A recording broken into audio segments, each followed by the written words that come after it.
Hello everyone, Rurikhan here coming at you with another episode of the Frozen Sodium Throne, and I'm here obviously with Accolonn. How you doing, Accolonn? Sup, dude? Very good, and you? Also, welcome to everyone listening and watching. Very happy to be back. So we have quite a bit of news to go over. Blizzard's been making some interesting moves, some not so interesting. I guess we can start by the absolute destruction of one of the video games that I personally really appreciated, and I actually have a close relationship with. Like, you see these bracelets? Yeah. I've never taken these off since I put them on. This is from my days with a group of friends from the TGN Squadron, which we used to do a lot of coverage in Heroes of the Storm. It was like me, Pallytime, Hengist, Captain Shack, and more people like AWOL, Pure Shield, people that don't even create content anymore nowadays. But we used to do a lot of Heroes of the Storm to the point where I actually once edited a video that was on the official Blizzard launcher. Jesus. For Heroes of the Storm, yeah. And it was crazy because this thing got approved. And it was like for the next day. So they approved. Oh yeah, we want to make a video for like the official first season of Heroes of the Storm.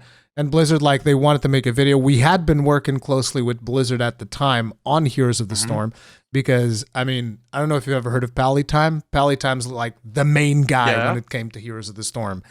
And so he was with us. He was like part TGN Squadron and whatnot. So Blizzard, we actually would work with Blizzard. We actually did some official tutorials as well for Heroes of the Storm back in the day. But this one for the start of the season, it was hilarious because Blizzard approved the video one day, and then basically it's like, hey, you got 24 hours to work on this video. So what we had to do is like, okay, we got to pick the best moments that we have from like the alpha and do like a collage or something. So the way that we did it was I had this guy, Hengist, very good friend of mine. He was sending me links to clips, which I would then download and instantly put into the editor. So he was watching footage nonstop and sending me like the best parts, and I would cut it up and put it in the video, cut it up and put it in the video, and it took us hours, like a whole afternoon working on this video, and then eventually it ended on the official Blizzard launcher on the page for Heroes of the Storm, and it was like, I was like, oh hell yeah, dude, that was friggin' awesome. We actually had to censor it quite a bit because it had quite a bit of profanity. Well, as you can imagine, right? We had to like cut up some of the best parts. Even we can't keep that one, and we got to take it out. There was even one that I thought was hilarious because we were both arguing back and forth on whether or not we should include one that had the word heathens on it. Like, yeah, Blizzard's probably not gonna like that. We should remove that. We should put something else. I can just be honest with you, yeah. I've never understood this fascination with like modern companies and their aversion to swearing. Like, I get it, right? If you're marketing to fucking friendly old people, you know, sure. But let's be real. Gamers swear. All gamers swear. So if you're gonna have promotional content in a video game, why not just fucking keep the swearing in, you know? I'll tell you right now, it would have been a better video if we had kept swearing in, but we could. Dude, I think everything in this world is made better by swearing. Like, every sentence is made just a little bit better by dropping the F-bomb, you know? Just a couple of F-bombs here and there. It's not really a big deal. But yeah, Blizzard has officially announced that they are killing the Heroes of the Storm scene. Now, some people might be surprised. You guys might be thinking, didn't they already kill the Heroes of the Storm scene? And they killed the PvP scene, and it was in a really nasty way because you had a bunch of people, actually people that we were even working with, because again, we were heavily covering Heroes of the Storm, and there was a bunch of people that were just caught completely off guard. Like, they had made plans because they were going to be in the eSports league, and there were investments, and there were coaches. they're all very much like Overwatch, right? There's coaches in Overwatch. There's probably coaches in Valorant, I would imagine. People that don't even play the game, but they're like kind of like organizing the team as they are doing their thing. So there were all of these careers that were being created around the esports scenes. Here's the Storm. And Blizzard announced it from one, like, it was like a bomb. It wasn't even, oh, we'll do this season and then we'll see what happens next season. It was like, no, we're canceling the season. We're canceling everything. It's done. It's over. And we were all just like, wait, what? I mean, so I remember, I guess, a little bit of backstory here. I'm a huge League of Legends fanboy, right? Specifically LEC and LCS. Massive fanboy.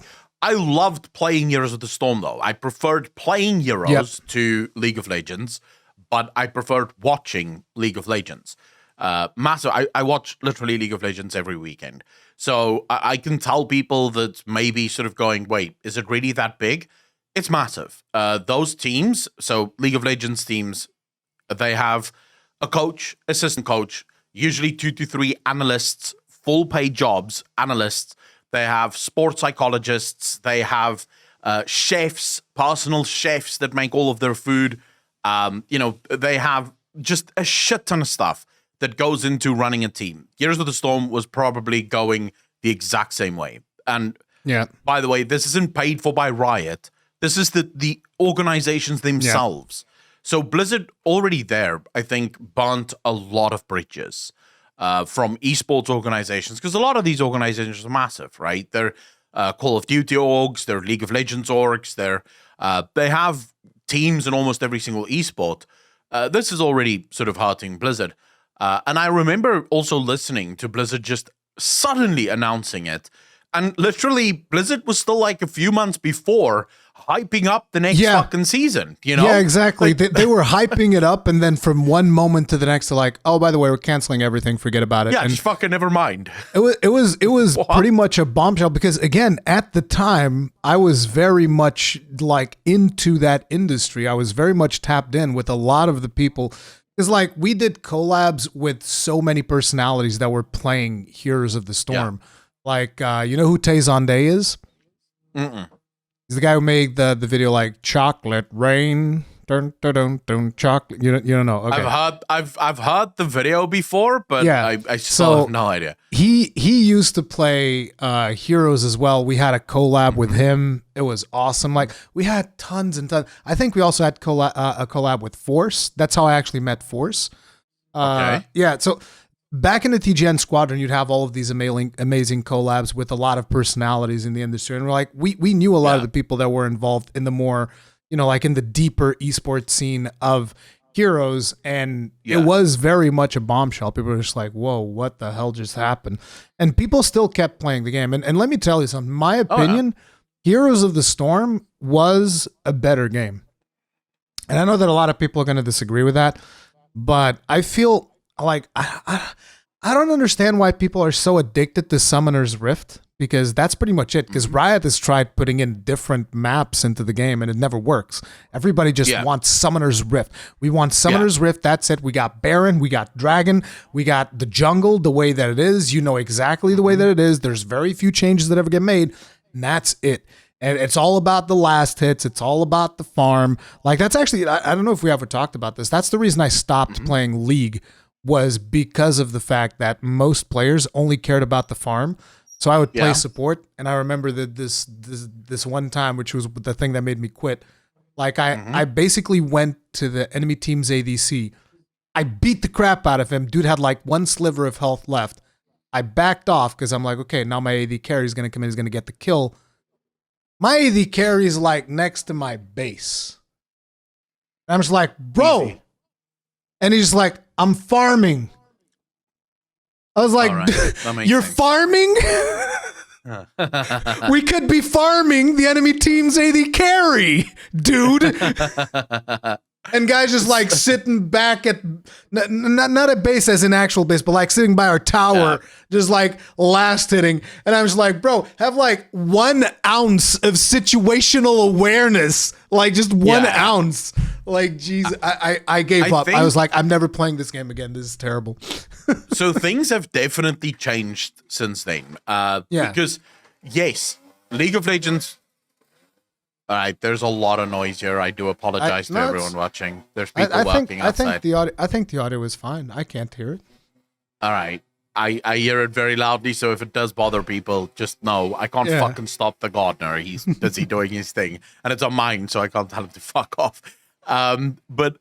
So Riot have stuck to Summoner's League, or Summoner's Rift, but Summoner's Rift have basically changed night and day from when even I played 4 years ago. So nowadays, Blizzard or Riot have put a lot of onus on the relevance of dragons, the relevance of Baron. You now no longer just have Baron. You have the Rift Herald that spawns twice before Baron goes, if you can kill it soon enough. And Rift Herald is basically like auto push, because it will basically take off like 3/4 of health from a tower in one charge. So it basically forces teams to fight each other, to sort of get away from that over-reliance on, thank God. It's all about the minions, right? Thank God that they're actually doing that, because that was boring. That was one of the things that really called out to me when it came to Heroes of the Storm, was that last hitting didn't matter. And I was like, dude, this is the single best thing that you could have in a Dota game that makes it way cooler, because everything is about the team fights. It's all about the team fights. Like, hey, you get in there, you have the proper strategy for a team fight, you beat people up, and I was like, dude, this is way better. I still don't understand people's fascination for last hitting, because in my opinion, last hitting is even like a mechanic that was introduced due to the limitations of the Warcraft 3 engine.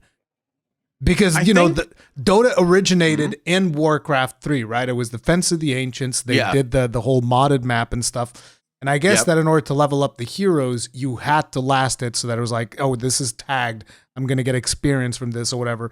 And, it just kind of feels, we have to keep this thing moving forward. And I'm just like, it's dumb. No, you don't. It's like, and the Heroes of the Storm was such a breath of fresh air, because it was not about the farm. It's like, okay, we push lanes and we counter stuff. And the other really cool thing was the diverse maps that you had in Heroes of the Storm.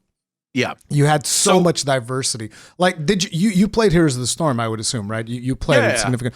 Like, to give you an idea of some of the crazy stuff that we would do. You remember that map where you had the boats and you had to pay like 10 coins to the pirate captain, and then you would bombard the enemy base. So what we did in one of our games, in order to just make something completely ridiculous, was we gave all of the coins to Pally Time. So Pally Time was running around the map with like 50 coins.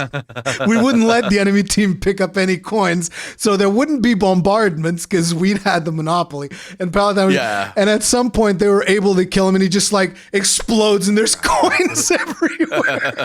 It was so fun. It was some crazy stuff that you could do, but it was really fun.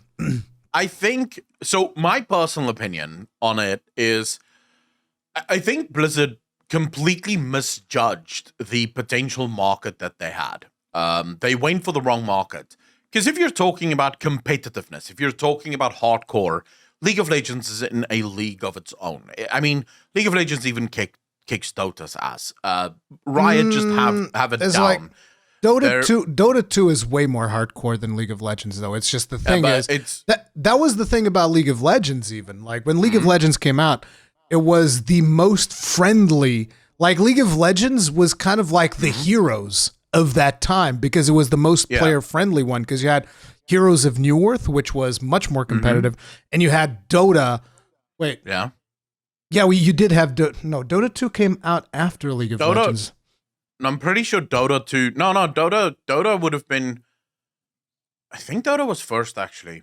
No, I mean, Dota was the first one. But Dota was the first one in the mod, right? It was the modded map of Warcraft 3. I think that there was a third one at the time. There was not Heroes of New Earth. There was another one. But the point was, League of Legends was the easiest one to get into. It was the simplest one.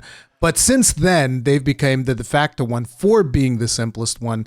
And, but people what just I mean... went, But what I mean with sort of complexity as well as hardcore is it's always a fine line, right? If you go too hardcore, you become niche.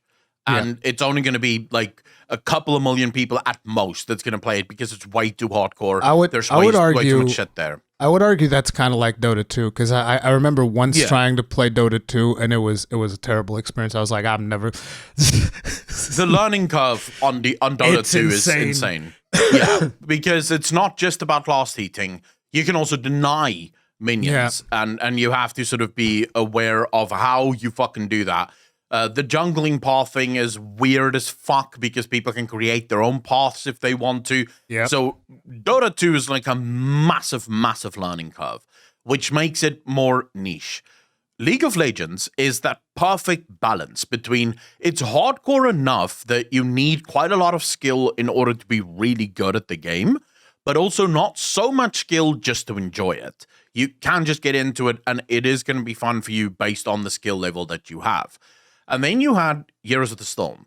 And in my opinion, Heroes of the Storm, basically, it would have worked fucking magically if they just made it casual fun. If they went super easy, because once you remove things like individual champion levels and individual champion power and also last hitting, then it becomes almost automatically a more casual experience because there's not so much sort of onus on the individual to truly perform because everyone sort of levels up at the same. Yeah, it was all about the team at that point. And they overshot. Heroes of the Storm wanted to compete with League of Legends, but it was never going to because it wasn't the same game. League players weren't going to leave League to go play Heroes. It was just not going to happen. The only people that would have left League would have been the people that they don't like the incredible amount of personal responsibility that League have. Because in League of Legends, one bad player will cost you the fucking game, right? Because that guy will be level 9 when everyone else is level 16 and just get shat on throughout the game, which then means no one can fucking play. And everyone's had this before, right? You have someone in the top lane and your team is preparing a nice fucking alpha male for everyone else in the top lane because the enemy top laner is just farming your fucking top laner at this point. And it becomes, as soon as this cunt joins the fight, everyone dies because he's way too overleveled and way too strong at this point, right? But you can't do that in Euros because even if you kill the enemy champion, well, you're not getting personal XP, you're not really getting gold or money or anything, there's no items to buy, so there is no real personal responsibility. The responsibility is more as a team. And that's their biggest failure. I would say that is like, to me, that was a positive. I was always more like, the whole thing being about a team effort is cool. Mm-hmm. Now, it did happen a lot of times. I feel like there were a couple of matches that dragged a little bit because, once both teams get to max level, then it really becomes about, okay, who's going to be the first one to make a mistake? And then somebody makes a mistake. Okay, now it snowballs and it's over. Yeah. And, I agree with you. I'm not saying that was a bad thing. I think that was one of its strengths. The problem is Blizzard never played into that strength. They continuously tried to take the game more seriously than what it deserved. Yeah. It was never going to be a competitor to League of Legends or Dota because it wasn't the same thing. Yes, it was a MOBA, but it was a MOBA that was trying to be something else, that was trying to do it differently. And that's, in my opinion, World of Warcraft or Blizzard's biggest failure with Heroes of the Storm. They didn't understand what their game was supposed to be. And this is the thing that Blizzard does so fucking often. We were just talking about this exact thing last night on our Patreon podcast. One of my mods brought it up. Blizzard just gives up. League of Legends, FYI. The LEC and the LCS have basically been losing Riot money for years. The Riot have made no money on League of Legends championships. Yeah, and yet they keep doing them. They keep doing them because they make money on the game. So it's like the championships is kind of like a big marketing thing and it's a big prestige. And, and not they know every... they will eventually. right? Not every facet of your business is going to warrant profit. Like to give you an idea, this podcast and the other podcasts that I do the audio versions, right? And I put the audio versions up on Spotify and stuff. That doesn't bring any profit. I don't monetize that. I could. There's like the option to monetize it, but I don't know how they do if they like put ads in the middle or whatever. So I don't want to do it. I'm like, whatever. So it's like, that doesn't bring any money. In a way, it's like a net negative because I have to spend extra time, making the audio version, uploading the audio version, putting tags and a proper art for the episode every single time. Yeah. So it's a net negative, but it brings in more people to the rest of the content. And that's the point, which is kind of like the same thing for the whole eSports events. It's a funnel. It's a funnel. That's literally, it's why a lot of streamers make YouTube videos.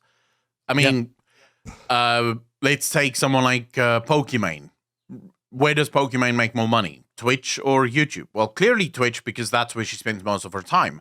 But YouTube allows her to funnel people. Well, I'm talking in the beginning. Nowadays, she's probably, because now she's getting millions of views per video, right? But right at the start, when she made her first videos, she was probably getting maybe 100, 200,000 views per video, which is good. It's not horrible, right? But but she still would make more on that was fucking chump change. But she still did it. Why? Because every viewer on YouTube is a potential new viewer on Twitch, which is potentially $5, right?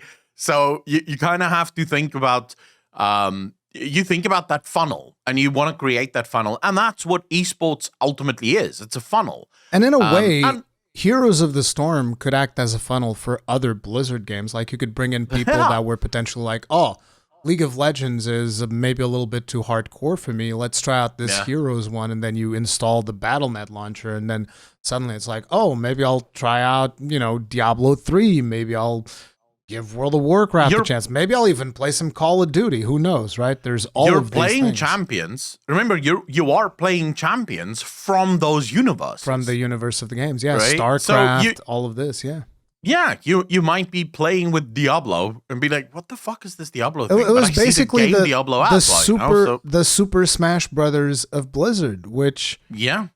It's like it was bad enough that they murdered the scene, and now basically they're saying we're gonna put this in maintenance mode, which is like I already knew from every now and then I'd watch Pallytime stream and Trixler stream. These are two people that still would play Heroes, and the queues were just like to the point where they'd be playing other games while they're sitting in queue waiting for a queue to form.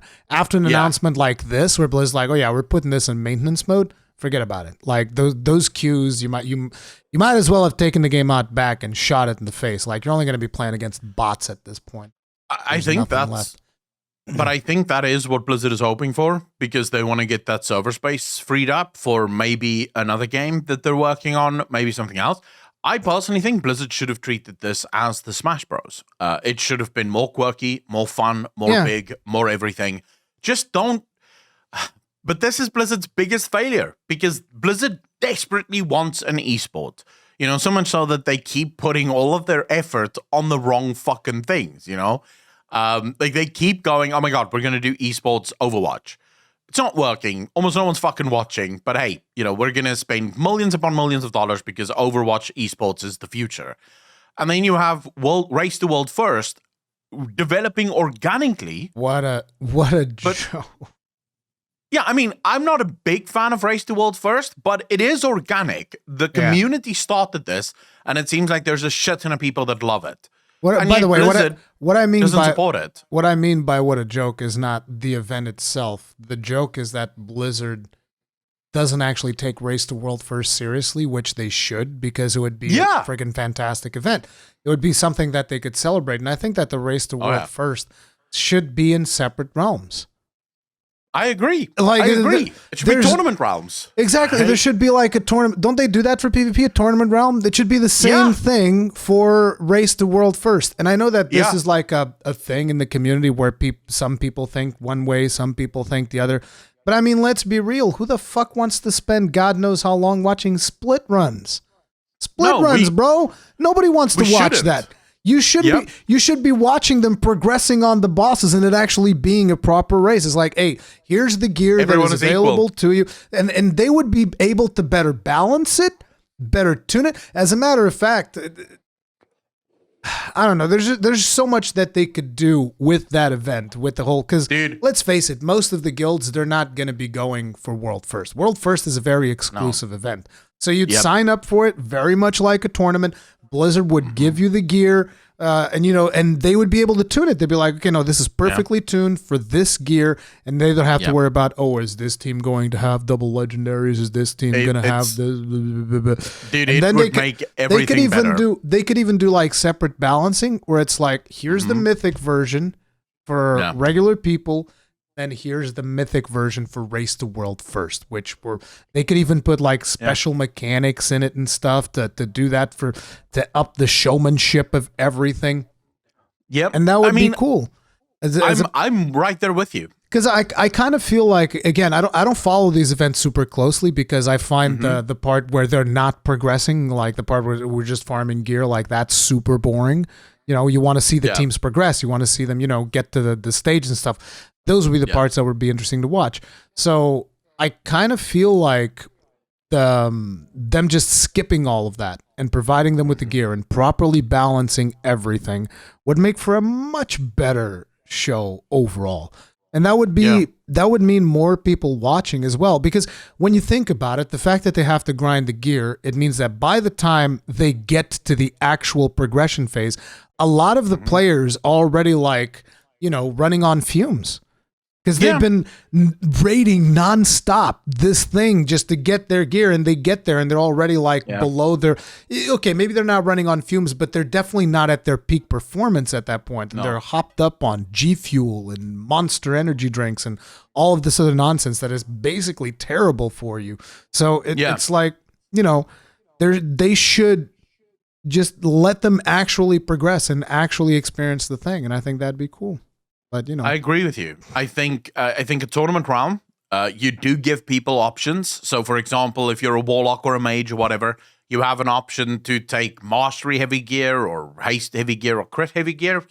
Just so that people can build the way they want, and that also creates some really interesting interplay between different groups. Because one group might have all their mages go haste, and you're going to see another group with all their mages going mastery, and it's going to be interesting to see whose mages do the most damage. So you could make even a big deal out of that, because all of these guys are on equal footing. The raid has nothing to do with the real world raid. This is just for the hardcore of the hardcore. But this then also opens up so many new things, because we've seen this now how many times? Just now, after the last Race to World First, I think 2 guilds quit raiding forever. Just stepped out and said, well, we're done. We can't keep doing this. It's just too much grind. It's too fucking hard. We can't do it. And there's a reason for it. A lot of the people that are in these guilds don't have, they can't do this full time. Yeah. They basically have their actual jobs, and then they have to take time off from their actual jobs in order to do this. And it's basically 3-4 weeks of hell that they're going through. But imagine if Blizzard sort of did that, but then also, say every month, Blizzard had a medley of 4 bosses. So after the official World First raid clears, every month Blizzard had a medley of 4 bosses with extra unique abilities, kind of like the ultimates of Final Fantasy, where these guilds, again on the tournament realm, go in and have to compete against each other to kill these 4 bosses. So you're basically turning it now into eSports events, right? Where these guilds now can actually make a living off of it because it's consistent. There is a race to World First almost every month or every second month where you can watch your favorite guilds try to take down the really hardcore, difficult bosses. I think that at that point it's like, again, at that point, you're trying to force it into an esport again. I don't think you should force the Race to World First to be an esport. I think it should be an event. It's an event. It's a special event. You do it. But it's like, that does fall into that pitfall that Blizzard tends to fall a lot into, which is no, everything is an esport. Like the MDI is an esport. The Race to World First is an esport. the friggin' the PvP tournaments, they're an esport. It's like not everything needs to be an esport. I think the Race to World First should be an event. And sure, I think it'd be cool to have like 4 bosses every now and then to show up and they're remixed and whatever. But I don't think that the focus should be in making it an esport, because again, that is the problem that Blizzard runs into multiple times, is trying to make everything into an esport. And this has happened pretty much ever since like StarCraft got big. They're like, oh dude, the next thing we do has to be an esport. Like everything has to have esport potential. Hearthstone, esport potential. Like not everything has to be an esport. So it's like, I don't think that you need to have the Race to World First be an esport where everybody should consistently do it, because but the thing is, I'm not even the right person to talk about it. I think that the people that should talk about this potentially are like the people that are actually doing it. Blizzard should interview these people and ask them, hey, can we do this? Like actually work with the community. Should we do something like this? Would this be something that would then allow your teams to maybe take more time off of work because they get paid more or something like that? Like they need to talk to the people that are actually doing these events, as opposed to just like, doing these in a bubble, which is the way that they end up doing most things, and not consulting with the community. But you see, the thing for me is, it's not about turning it, it's already an esport, right? You already have esports organizations sponsoring these guilds. It's a community-driven esport, which is how almost all esports developed. It's only Blizzard. Blizzard is the only company that sort of go, right, we want this an esport, and then turn it into an esport before it's even become an esport. Yeah. Whereas Race to World First is the first game that Blizzard have that has just organically turned into an esport. Now the question becomes, right, how far can we push this? Now the way you do this, and this is why I said do the 4 bosses every 2 months, you provide tools. So you don't turn this into an esport. Like Blizzard doesn't go, right, teams can now buy in and we're going to have this massive Race to World First esport thing. No, you just have 4 bosses that go live every 2 months on the PTR, right? Or on the test rounds, the tournament rounds. And you sit back and you see, do these World First guilds actually do another event around these 4 bosses, right? Is this interesting enough for them to do an event around this? I think you'd need to have a different timeline for that. I think that once every month is maybe a little bit too much, because it will require too much development time. Like I said, once every 2 months. Even still, because like if you look, for instance, at the Ultimates in Final Fantasy XIV, which is kind of like it seems like the genesis of your idea, right? Yeah. It's like you get 1 per expansion. This time we're getting 2 in this expansion because they didn't give us 1 in Shadowbringer. So like you get 1 ultimate per expansion because it takes that amount of time to kind of like do it properly. And it also is something that you don't want to do too much of, because at the end of the day, those types of fights are going to be serving like 1% of your player base. Like there's a lot of people that are not going to want to do that. So every 2 months, I think, is way too much. I think like maybe twice a year, if that.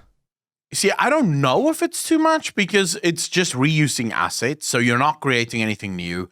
It's just the same bosses, just now with sort of extra abilities.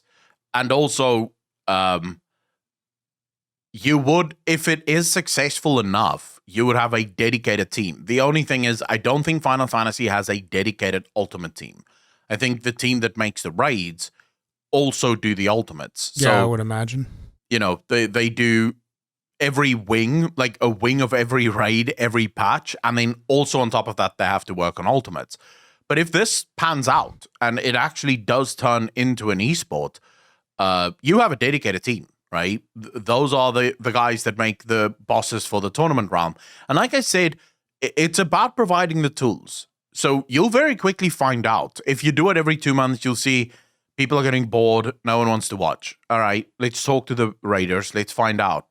Do you guys feel like maybe every 3-4 months is a better? That's the point that I'm trying to make. They should talk to the raiders from the get-go in order to do this. Because another one of the things is like that came out of the Race to World First. I remember watching several podcasts from like Max, Limit Max, and other raiders, right? And who's the other one? Crap, I keep forgetting their names. But anyways, that doesn't matter. So I saw a lot of their podcasts, and one that really marked me was like something that Limit Max was talking about, how there were Blizzard developers before the Race to World first started They were like, "Oh man, we've done all these things. We can't wait to see these guys get started like on Tuesday or whenever it was that the thing was going live." And Limit Max was like, "These people have no fucking idea how this works if they think we're going to be raiding Mythic on Tuesday. We're going to be doing split runs." It's like, so like the developers, they just have a fundamental misunderstanding of how the guilds even approach these things, which is why I think that any type of event like that, they first need to be talking with their community. And at the same time, I feel like they shouldn't be devoting too many resources to that stuff either, because, well, I think it is important to have that kind of aspirational content like we've debated in the past. It's also much more important to have content for your average player, and that is why, you know, so many people have a better experience with 14, because like there's content there. Like even though I've been spending a lot of time playing Sunbreak recently, like there is content that I could be doing in 14. There's plenty of stuff to do. It's just like the game doesn't force me to do it. I have been Savage rating still though. I've been clearing and I mean, I haven't played at all because my power doesn't really allow for it, but I can't fucking wait to get back. Like, I seriously can't wait to get back. And this is one of the reasons I think shifting that to the tournament realm takes a lot of the pressure off of the actual developers of the game. Because now the world first stuff is taking care of itself. You know, you have the hardcore people and they're sort of doing their hardcore thing. And you could even have the tournament realms open to all guilds that want to partake in it. If anybody just wants to jump in, just jump in and good luck. Fucking do it. Yeah, just good jump in and good luck, and everybody can do it. Yeah, maybe your guild wants to stream your progress on Twitch. Go for it. You're not part of the world first race, because to be part of the world first race, you have to be, one of the top guilds. But hey, good luck to you, because it is an open forum. At the moment that you basically turn that on, why wouldn't you? It's like, hey, look, this guild finished first. Hey, it is what it is. They win. It's like, I mean, if they want to, because in the beginning it's not going to be an esport, and I don't want Blizzard to push for an esport. They shouldn't. It can only be an esport once the community have shown that they love it enough to become one. So you'll start to see more and more competitions arise around this. You'll start to see these guilds pushing it more, and you'll see viewership very high. And this is when Blizzard can step in and say, right, how about some prize money? How about some tournament money? How about some structures to make sure that you guys get salaries and all the rest of it?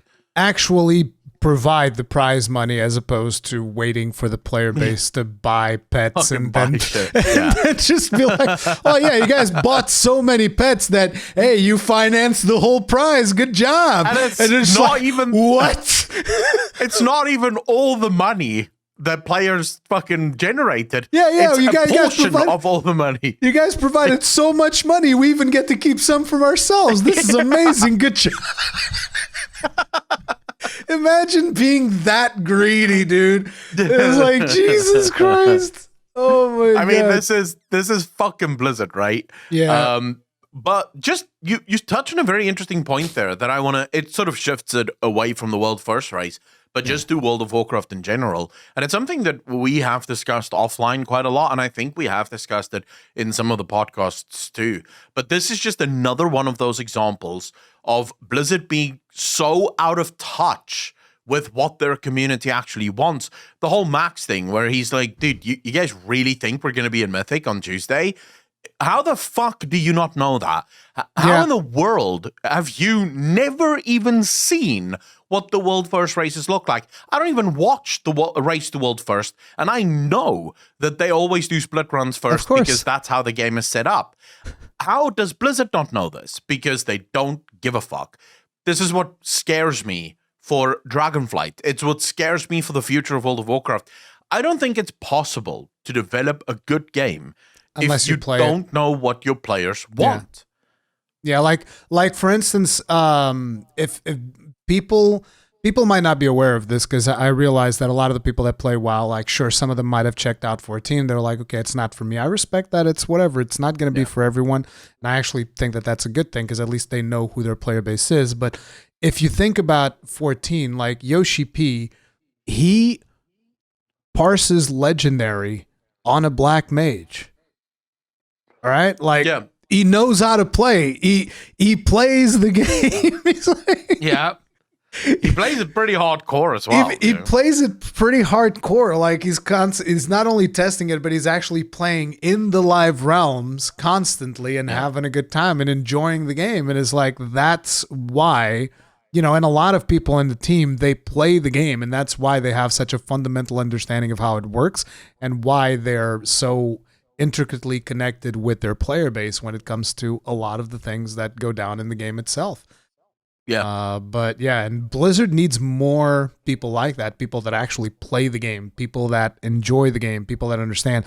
They need to be able to field a raid team for Mythic because, they can't right now. They don't have a Mythic raid team to test the raids. They go in with 2 or 3 characters with bumped up stats, and they do the mechanics that way, which doesn't make a whole lot of sense when you go into a live environment, which is why you end up in situations where the raiders are like, hey, is this how this mechanic is supposed to work? Like, what? Yeah. Blizzard approaches it mathematically. So they basically go, right, based on the stats, based on everything, mathematically you should be able to do this. And then we've had bosses in the past where guilds have gone, actually, mathematically, this is fucking impossible. Yeah. It just can't be done. And then Blizzard have to make changes because they haven't done it. Where literally, let's compare Final Fantasy to WoW. When players complain in Final Fantasy about, oh my god, this is too hard, the Final Fantasy guys go, dudes, we've done it. Yeah, we did it. It can be done. It can be done. We know that it can be done. Shut the fuck up and just figure it out, right? I mean, there's situations where they've had to do some adjustments and stuff for sure, but it's like they before the raids come out, they complete them. They do the raids, they do the ultimates, and it doesn't get released until their team is able to do it. So, Yeah. It is what it is. I think it's also important because I do think that there are a lot of developers. I've met quite a few WoW developers. Some of them have reached out to me in DMs, and others I've just sort of brushed shoulders with in a technical way of speaking. But they all play WoW. There's just one big issue.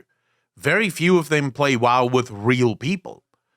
Ian Ezekostas have had the same guild ever since before he started working at World of Warcraft. He literally got his job because he was the leader of Elitist Jerks, right? He was one of the main guys at Elitist Jerks, which was a guild, but also a website way back in the day for people who don't know. They did guides and shit like that. That's how Ian got his in to start working at Blizzard, and he's still with that same guild, which means you don't get to see what the average player goes through, right? You don't understand what the average player goes through when they're doing a normal or a pug. Ian, for example, still haven't done a single LFR. I don't know if that's changed, but back when we looked about 3-4 months ago, Ian has on every single raid tier 0 out of whatever bosses on LFR. Now, you might say, but Accolonn, why the fuck would he need to? How in the fuck are you the lead developer in a game and you haven't even tried to do one of the modes in your game? How are you going to know what's wrong with it? Here's the thing about LFR, though, and maybe this is the reason why he hasn't done it. Maybe he also thinks the way that I do, but LFR should be deleted from the goddamn game. LFR is a goddamn atrocity. I'm sorry. Either take the time to set up a group, or you don't just queue into a raid like that. It's a terrible experience for everyone involved. But if he believes that, then he should do it. Yeah, exactly. He should the leader remove of the game. Yeah, he should 1,000% remove it. He should get rid of LFR because LFR, the way that they've implemented it in World War, because look, the biggest problem in LFR and WoW is that they either make the bosses so easy that it's just one big tank and spank and it means absolutely nothing to do it, or they put in one mechanic that nobody knows how to do, and because World of Warcraft is phenomenally terrible at communicating mechanics without add-ons, and nobody knows how to solve this mechanic, and therefore everybody wipes. So these are the two states that LFR exists in, and in my opinion, it's too much development time to figure out the proper balance of a pug. It's no, as a matter of fact, you should be funneling players to be more social towards one another. And this is something that a lot of people are going to give me pushback on, because Rurikhan, I don't have the time, I don't have this, I don't have that, I don't have the other. And it's it doesn't work like that, because look, if you want to have a meaningful experience in an MMO, if you want to raid in an MMO, you need to be able to okay, this evening I need to set aside 2 hours. And if you can't do that, then you shouldn't be raiding because it's going to be a shitty experience for everyone involved. It's just that simple. Yeah. And I know it sucks to say that. And I'm also a father of 2 children. I struggle to get time to do savage raids in Final Fantasy XIV as well. It is a struggle, but when I do raid, it is much more satisfying than it will ever be if you jump into LFR. And you're never going to get the same satisfaction of a proper raiding environment by doing LFR, by doing stuff with randoms. It's just never going to be as good. You want to have like a proper team. You want to have a social experience. You want to have a guild, because that's just the way that MMOs are designed to work. And I understand that like everybody's stressed for time. I'm stressed for time every single day. But that's just the way that these games operate. And the more we try to move away from that and be like, no, we have to add convenience. I don't have the time. If you don't have the time, then what the developers need to do is they need to do content for people that don't have the time. And that content needs to be separate from raids. And you need to be able to feel fulfilled from doing a different type of content that is not a raid. Raids need to be a part of the content, but they shouldn't be all of the content, which right now in World of Warcraft, that's like everything funnels into, you go into Mythic Plus, and then from Mythic Plus, you go into not into Mythic raids, but you go into normal raids, then into heroic raids. It's all one big funnel. There needs to be other type of horizontal progression that is able to give people a feeling of fulfillment in the game that does not involve raiding for the people that don't have time to raid. Because what you can't do is be compromising on the experience by telling people, oh yeah, we'll let you raid. Here's LFR. It's like spitting in their face. LFR is a terrible experience. Every single time I've been to LFR, it's been completely atrocious and fucking terrible. Yeah. But this is exactly, you just touched on the entire problem. You can't remove LFR and tell people to form their own groups, and if they don't have time, then don't fucking raid. Because if you don't have time to raid, whatever else are you going to be doing? Yeah, exactly. That is the problem that they need to tackle. Yeah, that is the problem that they need to tackle. Because like if you ask that question in Final Fantasy XIV, the answer instantly comes like, hey, you can go do beast tribes, you can go do older raids, because those you can kind of like unsync, and you can go have fun there and racing. Grind. You can do chocobo racing. You can do like so many things in the gold saucer. You're going to be able to do now the island sanctuary when that comes out. You can do chocobo racing. Yeah. Only chocobo racing. That's all you need in Final Fantasy. If you can't raid, you just chocobo race. I was like, bro. Is he having a brain fart? He just keeps saying chocobo racing. You can go do fishing. You can go do professions, which are much more Crystalline Conflict. Crystalline Conflict. You can do Crystalline Conflict. I actually made it. I made it to not Crystal, but I made it to Diamond. I made it to Diamond in Crystalline Conflict. It's just too bad about the cheaters. They need to figure out the cheater situation, because like there's way too many cheaters in Crystalline Conflict right now. Yeah. But there's just avenues and avenues of content. There's Eureka, there's Bozja, there's Relic Weapon. There are all of these things that you can get fulfillment from that are not directly connected to raids. And the other thing is also, because the raids do such a better job at communicating how they work, you can pug raids. You can just go into the raids, and it's not even pug. You queue into raids, and your average player will be able to figure out the mechanics because they're properly communicated, and you don't need add-ons. You don't need deadly boss mods screaming in your ears, run away, little girl. It's like, no, it's fine. It works. Here's like the mechanics, and here's the AoEs, and you dodge them, and you're fine. And if you mess it up, people will talk about it, and they'll figure it out. Because it's like, that's what World of Warcraft needs to do. They need to either have a proper communication of raid mechanics that is a standardized communication that people can understand, and then have the more complex stuff in heroic. So like the normal should be, you should be able to queue into normal raids if they had done a good job of communicating the mechanics. But because they don't, you might as well remove LFR. Like LFR is a terrible way to experience the game. Is what I agree with you. I think firstly, the group finder needs to be overhauled. It should borrow a lot more from what Final Fantasy does already with their group finder, which is, I want a group to do X. I sign up my group. I tell the system exactly what I want. So I want people that have already done it, or I don't care. Everyone can be new. and then it auto-fills that group based on the criteria that I have selected. And in Final Fantasy, you can actually tell the system, I only want X class, or I don't want this class, right? So you can actually just say, no, I don't want any of this class. I want this many healers, this many DPS, this many tanks, go.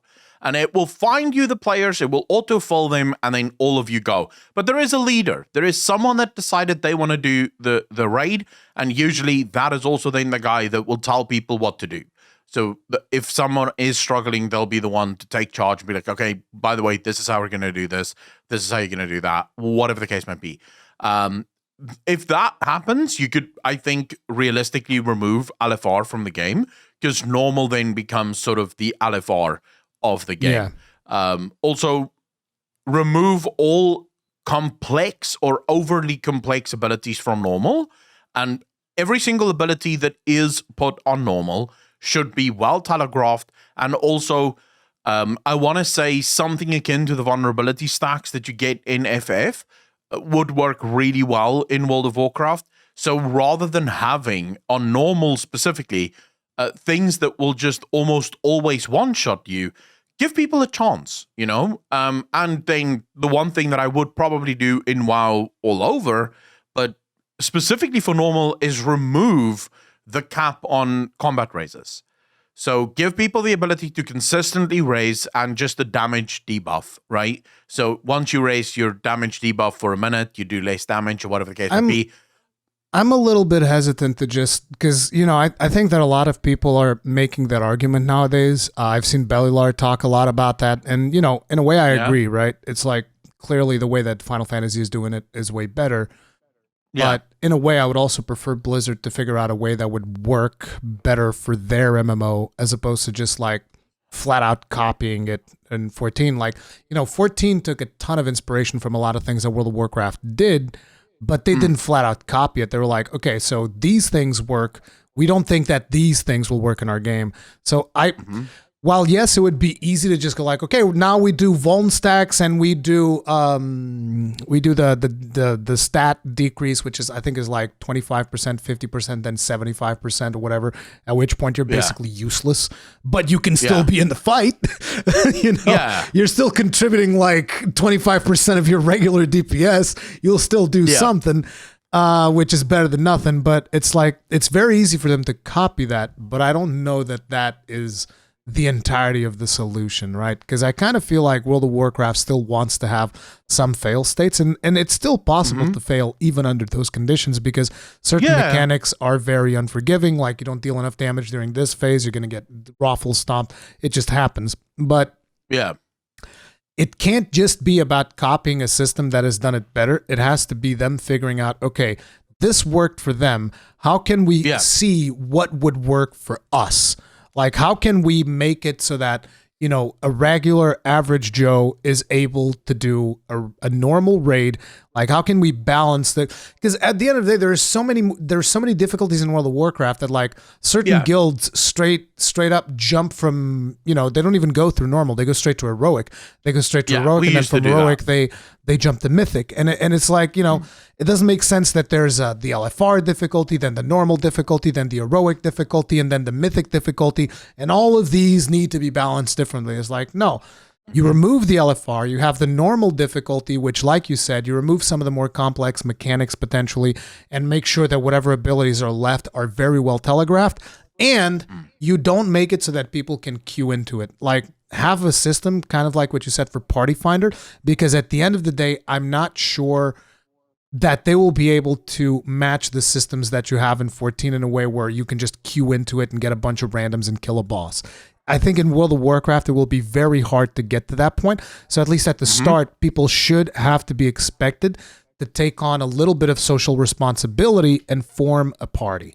Actually form a party, actually talk to people. But I do think that the way of forming parties in 14 is better, where you're not like, you have like a list of applicants that you can look through and it's like, don't want this guy. I don't like the way this guy smells. And it's like, no. You wanted 5 people with these characteristics. Here they are. Sort it out. Yeah. Or ungroup and make another party. But like, here they are. Sort it out. To kind of like, in a way, you have to force World of Warcraft players into social interactions at this point, because they've made so many systems that remove social interactions from the game that the end result is like nobody wants to talk to other people. Like everybody's a scumbag somehow. It's like it doesn't work like that. Like you're never going to be able to find a new player. You're never going to be able to form somebody into a raider if you don't have social interactions with them. Like, to give you an idea, one of our Savage raiders that we have, I mean, a majority of our Savage team had never raided Savage in 14, and we've completed the tier. Like, some of us had some raiding experience, some of us had no raiding experience whatsoever, and we still did it, because at the end of the day, everybody has the potential to be a good raider. It's just that simple. Everybody has the potential to be a good enough player so long as you are dedicated to learning. And that is one of the things that people should decide before they even queue for raid. It's like, are you ready to learn? Do you want to dedicate yourself to learning your class to an acceptable point where you can clear this content? Because if the answer is no, then you shouldn't even queue for raiding, because raiding is not for you. If you just want to be, pressing your 4 buttons mindlessly and not thinking about strategy at all, then you should be doing world content or old world content. You should be doing like old raids that you can blow up with 2 button presses. Yeah. I think, so my personal thing, the reason I said take it or start from Final Fantasy's model is because they have figured it out. Yeah. The fact that you can basically infinitely raise in Final Fantasy as long as your healers have mana means that it's far more forgiving, right? Yes. The game is more forgiving. It allows for people to get more time to actually practice on the things that they might be struggling on. So in World of Warcraft, and I know this, right? I know this used to be a hardcore raider, hardcore mythic. We were one of those guilds. We never even stepped into normal. Normal would usually be done through pugs, because we would go straight into heroic, smash heroic in 1-2 nights, and then wait for mythic to go live. Because even heroic is a piss take. And for us, it was sort of like, once you get into mythic, you have this issue of you're struggling on a boss, right? And maybe on one specific mechanic that this boss have. Now, everyone needs to practice on this mechanic so that you can actually get it done. But let's say you have a player that dies to the mechanic on the first try. Well, they're out, right? Because you don't want to waste your raise now, because more people are going to die. So they didn't get to practice this mechanic at all. They're basically now sitting there watching everyone else do the mechanic. Yeah. Then you pull again, they die again, they're again out. They're not practicing mechanic. They're basically just watching everyone else do the mechanic. And the worst thing is, you eventually get to a point where something goes wrong and someone immediately calls wipe because, fuck it, we can't waste our races now. That's another situation that I feel like World of Warcraft needs to sort out, which I don't know if they've changed it since then, but it's like, the fact that your cooldowns don't reset after you wipe. Like, why? Let's put it... Very annoying. Because basically, your players are thinking, oh, is this the pull? Did I get to use my cooldown? Do I get to use my cooldown? Should I lust in this pull? And then you lust in somebody. That is like... You're just like... Oh, lust, fuck. And then you have to wait 5 minutes for the fucking... And then it's like on the next pull, you don't have lust. And it's like, oh, no. And now we have to use time warp, or we have to use drums, or... It's like, dude, just do it. It ain't hard. Just do it. Actually, have a button ahead of every boss that, before you engage the boss, you can press the button and it's a cooldown reset. There. That's easily done. You just like, boop, press the button. Everybody's cooldowns in this area are reset. I'll be honest with you. If we're threshold or something that you go through the door is like, oh, every cooldown's been reset. Go. If we're going to start asking for like a checklist of things that I would fucking want, another one that I would want is when you all die and wipe, you should just spawn in the boss room. Yes. Just hit the button to respawn and you're in the boss room immediately. No running towards the fucking boss room again. Because some of the raids in WoW is massive, right? Yeah. Like it can sometimes take a good minute.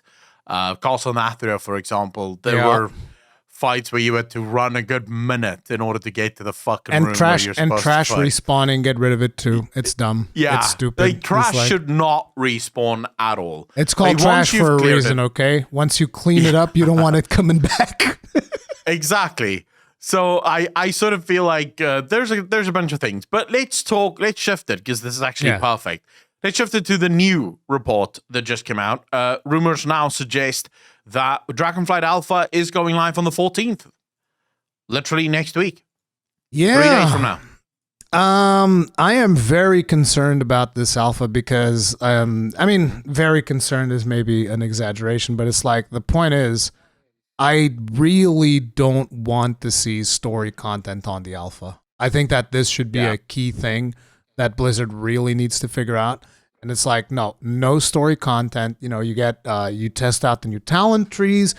You test out maybe like a new zone or something to make sure that you can't escape from bonds and end up in a weird, like Asmongold is most likely going to end up doing, is going to go out of bonds. And then, not bounds. He's going to go out of bounds, and then a GM's going to come in. He's going to kill him, and, it's what it is. It's what Asmongold does, right? Yeah, but, that is useful, though, because ultimately then you can see, okay, there's a bug here, and players are able to exit out this way and whatever. That's actually an important part of testing. More important than, running all of the quests, trying to figure out what's the best way to level up and doing all this other bullshit. But I don't know. I really just hope that they have a different philosophy when it comes to their alpha plans. Yeah. And in a way, I almost wish that there was. I'm not sure if there is going, because they haven't announced any of this, right? But I wish that they would not stream it. I think they shouldn't stream it at all. I think it should be under NDA. I think it's like, look, you can record, like, say, for instance, just so that content creators, they can get something out of it. It's like, okay, you can record, because this is the way that embargoes usually work for a lot of video games as well. It's like, look, you can record 20 minutes of gameplay footage. You can talk about it, and you can't show, this thing or that thing or the other. Like, they curate the things that you're allowed to do so that you can still get content out of it. You can still talk a bunch about it, and you can talk about your experience and talk about what it was like and all of that. But just like, you can't talk anything about the story. You have 20 minutes of gameplay that you can record, and that's that. And a lot of people are going to be like, no, they should stream it for hours on end. And it's like, yeah, it'll be great to have another figured out expansion that'll do, you basically, before you even log into the actual expansion, go to Wowhead and you can see, okay, I should take this path for my class. Here's my Abyss. Here's the, my Abyss pre-raid. Here's the dungeons that I need to run. Yeah, just have all of that. Just give me like a checklist of things that I should do instantly with a, put an arrow on my fucking screen guiding me everywhere. That I'm so fucking done, dude. It's like, the issue is that people don't always know what's good for them. Right? That's a good thing. People will be like, I want you to stream the game so that I can see it months before the game actually goes live. The problem is then the game goes live, and even if we're not talking about, spoilers or anything, or even like add-ons and games being figured out, you are talking about a game that you have basically already seen the game before the game even goes live, which means you're not going to enjoy the game as much as you did before, because while it is sometimes fun to replay and rewatch the same thing, it's never as fun as the first time that you got to experience it. I'm 100% in agreement with you there. Yeah, it's the joy of discovery, of you experiencing something for the first time. And one of the things that I tend to clash with a lot in my own comment sections is, so to give you an idea, like a little bit of a parallel, in Sunbreak, which is the game that I've been playing, Monster Hunter Rise Sunbreak, there is additional content that unlocks once you reach Master Rank 100. So the way that it works is every time you kill monsters, you get a couple of points towards your Master Rank. And it's like, the Master Rank doesn't do anything for your character in terms of like stats or anything like that, but it unlocks things in the game. So usually most Monster Hunter games nowadays have something that will unlock when you reach 100. So like maybe it's a new boss fight, maybe it's, something like that. And in my case, I already knew, because I was looking at the weapon trees and stuff. Okay, I'm missing 2 weapons that I still haven't seen. So when I get to Master Rank 100, it's going to unlock these 2 weapons and probably a new boss fight. And I had no idea what the stats on those weapons were going to be. And I could very easily look it up because, like within the first week or something, people burned through all of that and posted the information. I didn't look it up because I was like, dude, I genuinely just want to see what it's going to be. I want to see what the monster is going to be like, what the fight is going to be like, because it's going to be the first time that I'm ever going to do it. And it's going to be cool. It's going to be an experience. It's going to be different. And, you'll never get that back if you see it before you get there. You see everything. You already know the paths. So like you were saying, a lot of people, they don't know what is good for them. That is a good thing. That is a very good thing because they don't know the meta. There isn't a meta if nobody knows what's good. Everybody's running around, experimenting, figuring everything out. That is like one of the best parts of an MMO is like figuring stuff out when stuff hasn't been figured out. And one of the things that I've clashed a lot in my own comment sections is that people keep telling me, I don't have the time to figure it out. I have to utilize my time in the most efficient way possible because I can only play a certain amount of hours a day. So I need to be making sure that I do the right decisions. Like, look, if you don't have time to make mistakes in video games, like I am very sorry, but like, it's just like, it takes time if you want to enjoy a hobby. It does. And I really don't understand how you're going to be like, oh, I just want to look up a guide, know exactly what I have to do, have a checklist, go through the motions, boom, do it, and be done. Yeah. I kind of feel like that's not gaming. That's like cleaning your room. You have a checklist where it's like, okay, I got to dust it. I got to vacuum it. I got to wash the floor or something, and I did it. Yay, great. And it's like, I feel that fundamentally goes against the whole thing, the whole reason why, at least why I game, which is escapism. I'm trying to escape this reality that we're in for a couple of hours or something and just lose myself and immerse myself in a virtual world. And I want to be able to make as many mistakes as I possibly can there because guess what? You make a mistake in real life, you're usually fucked because there's consequences. You make a mistake in game, most times there's not really that many consequences. So it's whatever. Yeah, it doesn't even matter. I will say this, right? If you're not enjoying the journey that you're going through, if you're not enjoying the journey of getting to the point where you figured something out, then perhaps the game have failed on a fundamental level. Because last time I checked, the word games is derived from something that children used to do, which is play games. We hide and seek, Ring-a-Ring-a Rosies, all those children games that children used to play. And children would play those games because they were fun. It was something to do that was fun. That wasn't just sitting on the grass and doing fuck all. Now, today, when you just told me, people in your comment section go, I don't have the time for this, dude. I need to optimize my time. It's like, wait, what are you talking about? Because like optimizing your time at work, optimizing your time in real life, yes. Optimizing your time in the thing that you're doing to waste time and also escape from the real world sounds like you're now sort of living the real world, but in the game. And that's not how it's supposed to be. The journey of discovery should be just as cool as the discovery itself. Yeah. Which, of course, these days, most people aren't into. Most people want it spoiled. And I'll be honest with you, I think a lot of the content creators have a huge part in this as well, because as soon as alpha goes live, I guarantee you the vast majority of creators are now basically treating alpha as if it's the live game. They're going to stream the whole thing. They're going to make videos as if it's already gone live. And it is going to spoil it for everyone else. But remember, these content creators are simply doing what everyone else is doing, and because everyone else is doing it, you have to do it as well. I'm not going to criticize anybody for going and doing it. The one thing that I will criticize is if people put spoilers on thumbnails or in titles. That's the one thing that I will definitely criticize, because that you don't have to go that far. You really don't. No. And the people that do, you're fucking scumbags. It's that simple. Like, I'm sorry, it is what it is. Yeah. I mean, to be fair though, people will also, like, most people don't even know what a fucking spoiler is, which annoys me to no small degree, because I will sometimes have a picture up on a thumbnail of a boss, and the picture has literally been everywhere. Like, everyone has had this picture out. It's been on Twitter, it's been on Wowhead, it's been everywhere. I'll have the boss's picture up on the thumbnail with, say, a caption going, "Could this be?" And someone will be like, "Oh my god, fucking spoilers in the thumbnails." I'm like, dude, how is any of that a spoiler? Unless you only look at YouTube and just so happens to only watch my channel, you have seen that picture before.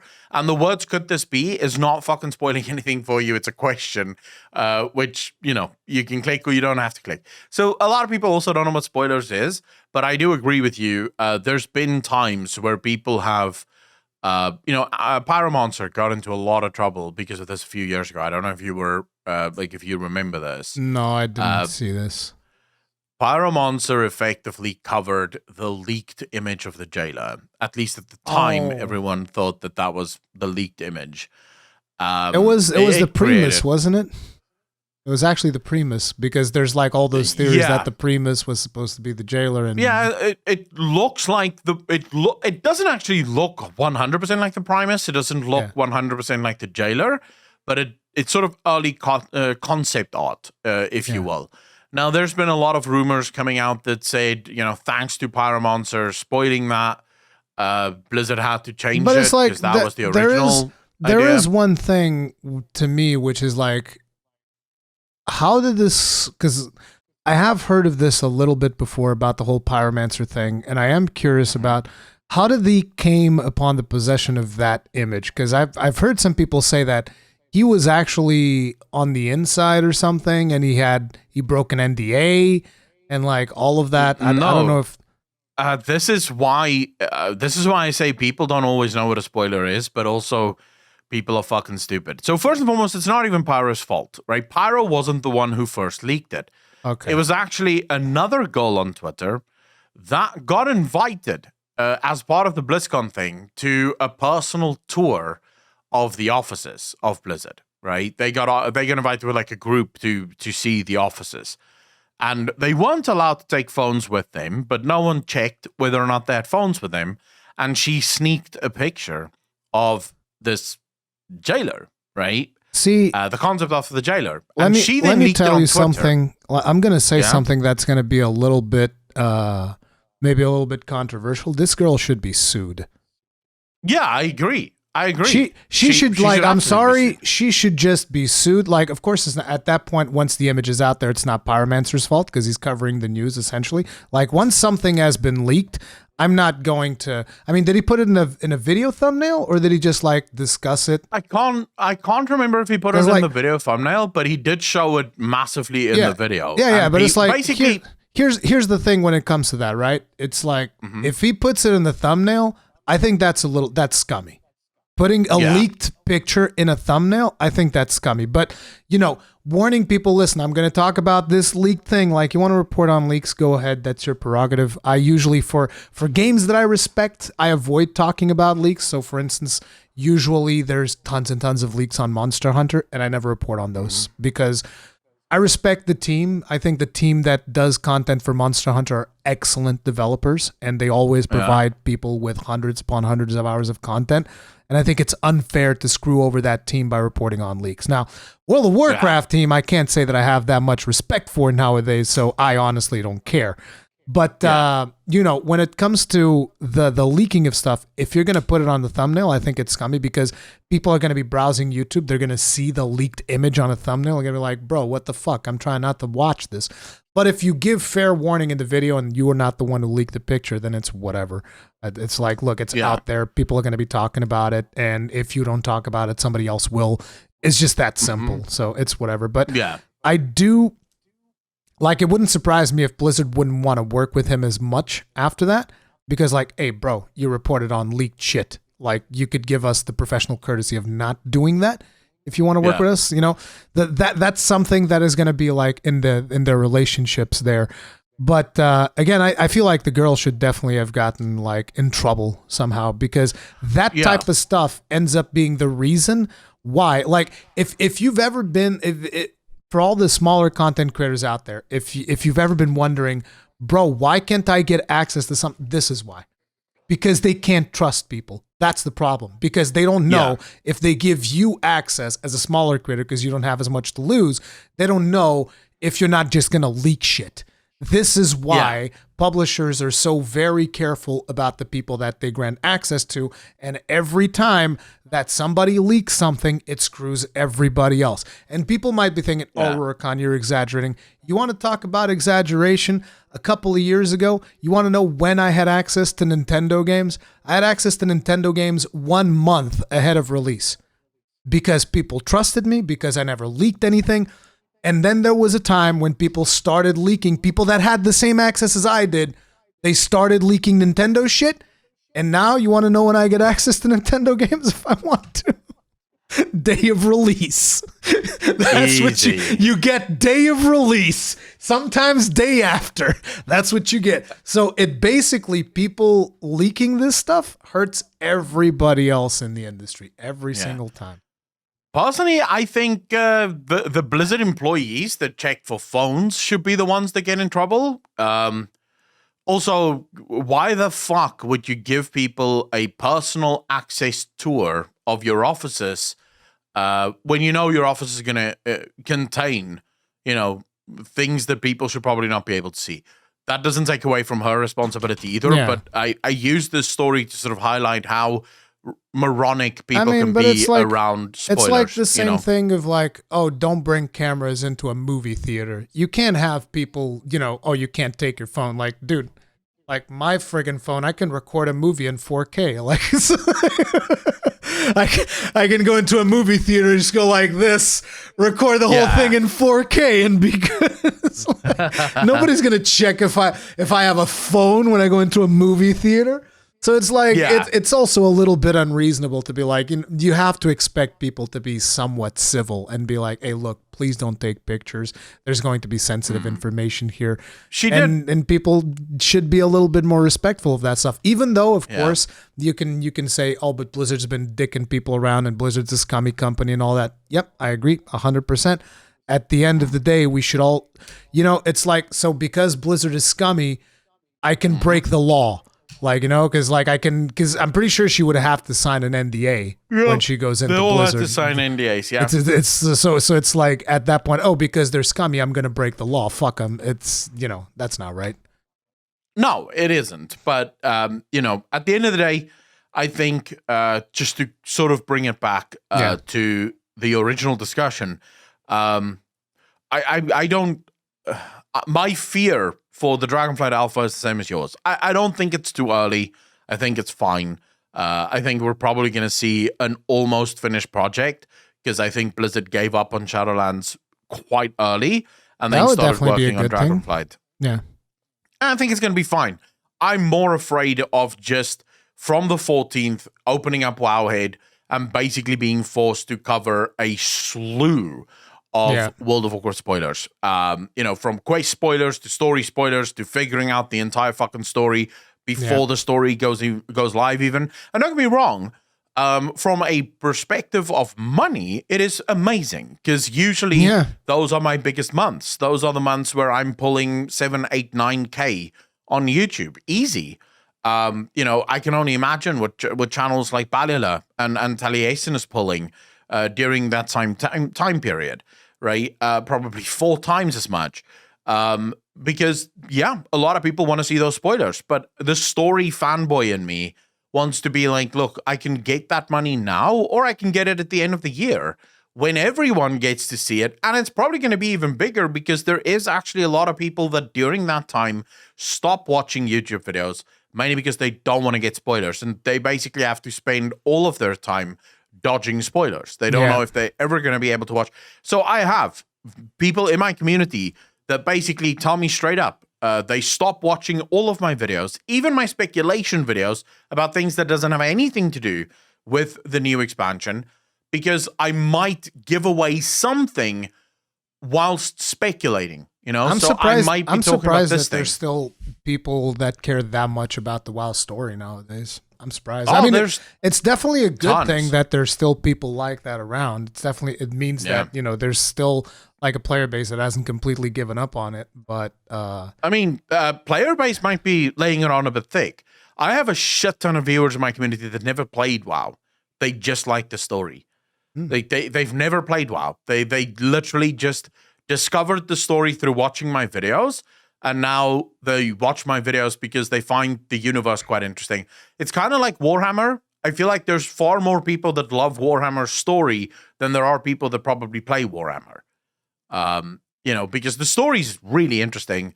Playing it costs a lot of money, and also you need the time and you need other people that's also willing to play it. So a lot of people don't even go there, but they do like the story. I've been spending a lot of time watching Warhammer videos on Twitch.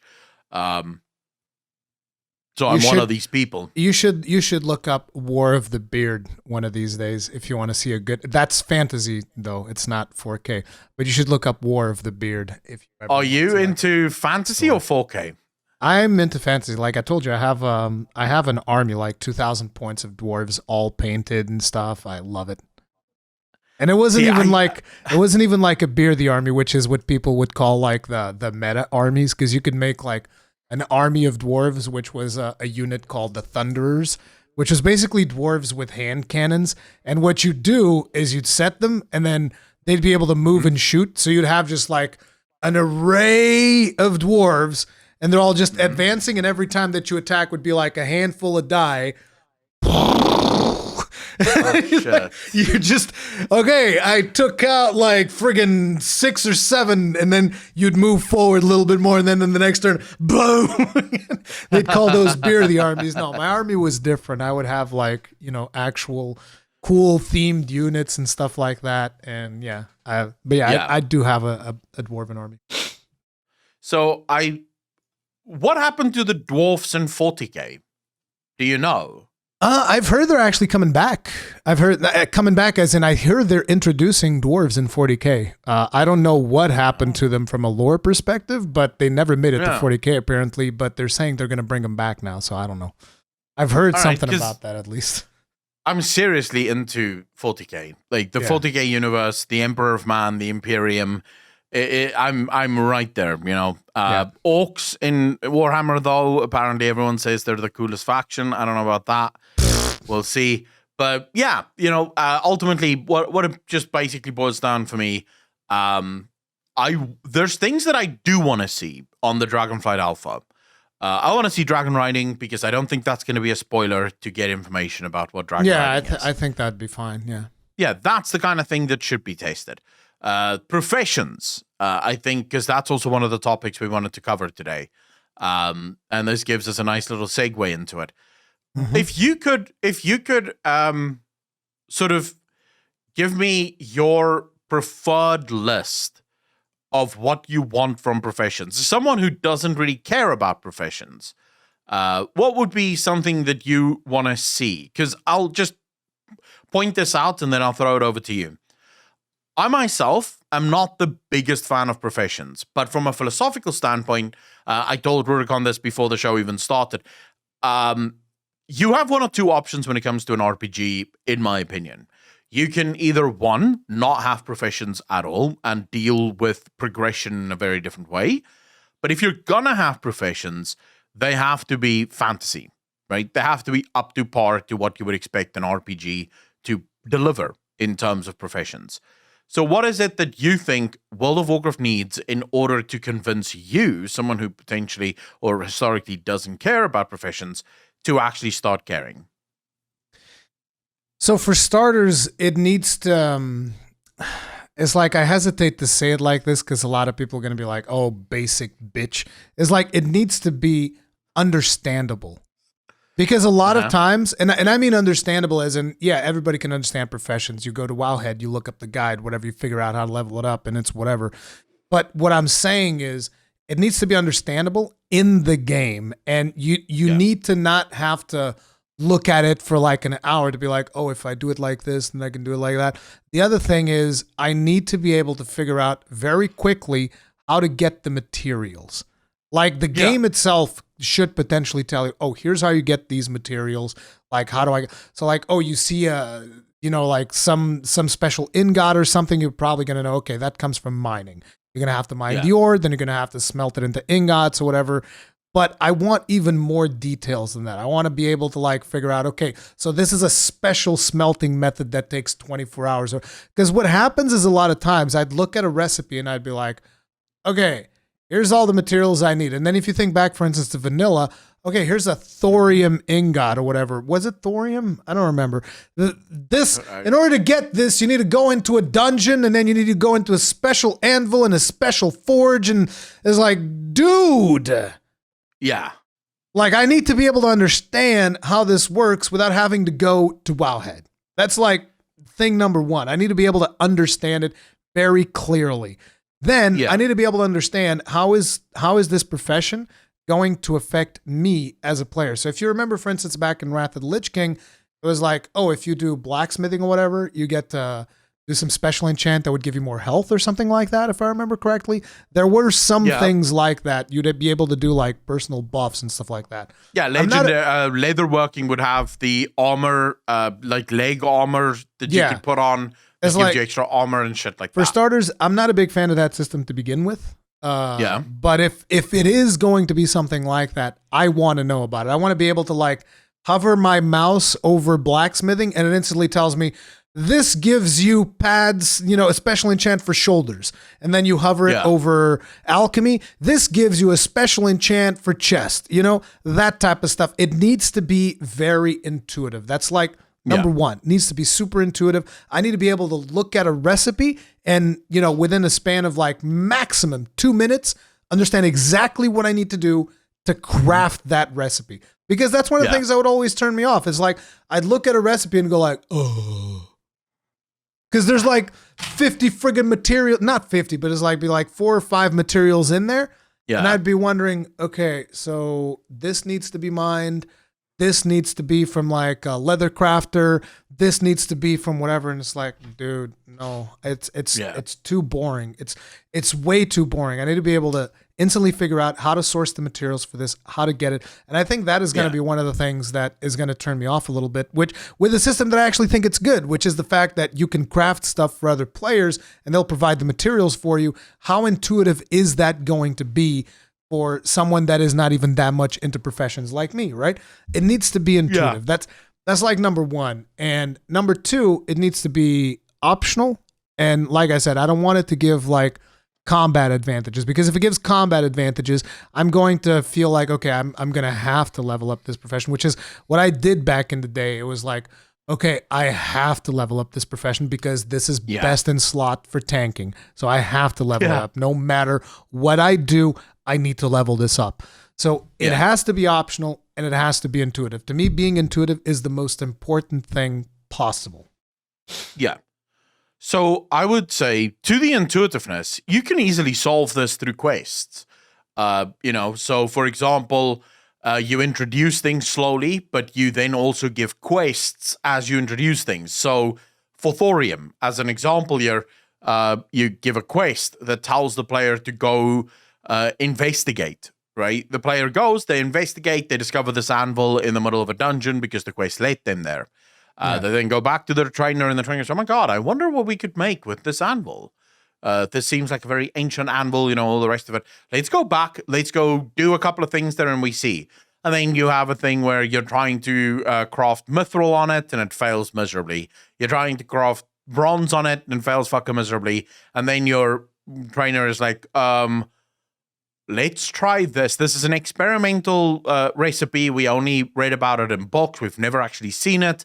But let's try this, and bam, you have thorium. The player immediately understands this anvil is specifically for this thing. So now I know. And maybe because I've already been there, it's marked on my map, right? So if I ever forget, I can just go to my map and I'll see a giant anvil, I hover over it, and it goes thorium, whatever, right? So you can very easily solve that. The same for gathering stuff. If you want to gather something, there should be quests that tell players where they can gather what. So that the player understands this, and then also allow. I'm sorry, but I just like instantly thought about something else that I want to bring up. That is like fine.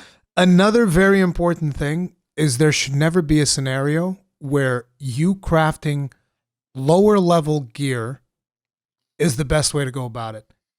It should always be the best bang for your buck to craft the highest possible item that you can. Yeah. It should always, always, always be the best. Bart, I know that some people get, it'd be more efficient if you use the material. It can never be like that. It always needs to be, no, you craft like this fat piece of armor that's going to be amazing. That's the best way to skill up. Because I fucking hate crafting like, oh, let's craft 50 like bracelets. The fuck am I going to do with 50 bracelets, dude? It's worthless. It's terrible. But it's the best way to skill up. Yeah, it's a terrible fucking system. It's atrocious. You know, and here's the thing, like, in a way, 14 does this differently because you have quests that you can do and work orders that you can fill and all of these things. And there are plenty of ways to level up your crafting that don't involve you like, oh, let's craft 50 bracelets because it's the most efficient use of resources. Like, I hate that. That is the worst thing you can do to me. It's like, oh yeah, just craft 50 bracelets. It'll be great. But I feel like this is one of those where a profession should be a journey and not a means to an end. Yeah. Right? The journey of the profession is very important. Now, I do think Final Fantasy still has like kinks that they can sort out with their profession system. Because there's also a lot of just remaking the same shit in FF14. But it should almost always be a sort of trade-off, right? You can go the brute force method, which is just craft 50 bracelets of inferior quality, because that's the most, that's the easiest, quote-unquote, way. Like, you just stand there and craft it. But then there should be more intuitive, more fun ways, like quests, like work orders, things to that. So, for example, let's say if you do craft things for people on the work order system, it instantly gives you 5 levels rather than just giving you 1 level. Yeah, they have a little bit of that already in World of Warcraft, from what I can remember. Like, crafting higher level items will give you more gains. Like, they'll even have like an arrow pointing up with a number and something.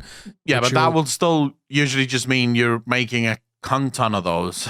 Yeah, but what the arrow goes away. Yeah. But what I mean is, like, even then, a lot of times when you have that, the most efficient way is still crafting the lower level one because it utilizes less materials and whatnot. I think that the best way to put it is like, look, I get it. There's a lot of people that just want to AFK their way through World of Warcraft, and for those people, they'll be like, look, I just want to craft my 50 bracelets, bro. It's whatever. Okay, then let's put it like this. If it takes someone, like, let's imagine an hour to craft 50 bracelets, in 1 hour of me doing profession quests, I should be able to gain exactly the same, if not more, profession skill level than the person crafting the 50 things. So that the person crafting the 50 things, they can be AFK watching Netflix. I can be enjoying an actual crafting quest line that will be more interesting, and that will potentially teach me things like you were saying about the thorium and all of these more difficult things to craft. I think that would be cool. Again, it's about that journey, I think Dragonflight Alpha's or Dragonflight's view of professions is a very solid foundation.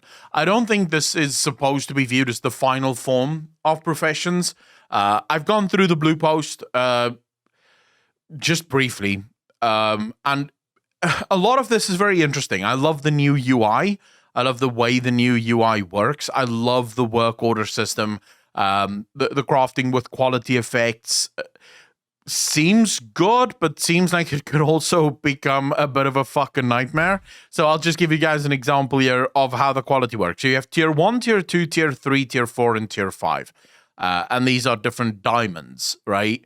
And then the gear that you craft. So for crafted equipment, quality will primarily modify item level, with each level of quality increasing it by a small amount. For example, a piece of crafted level gear might be item level 270, 272, 274, 277, 280, at then quality tier 1, tier 2, and then tier 5.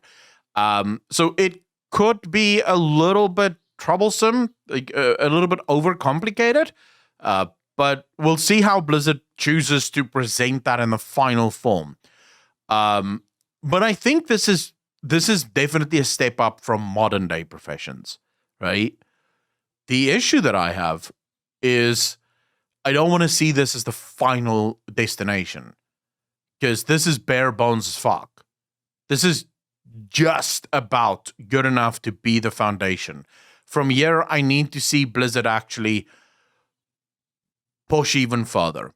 You know, now I want to see that, as you said, quests that come in that turn Professions into an actual story, that turn Professions into an actual journey, that then, you know, you're embarking on this. And I want to sort of focus on what you said there. It needs to be optional.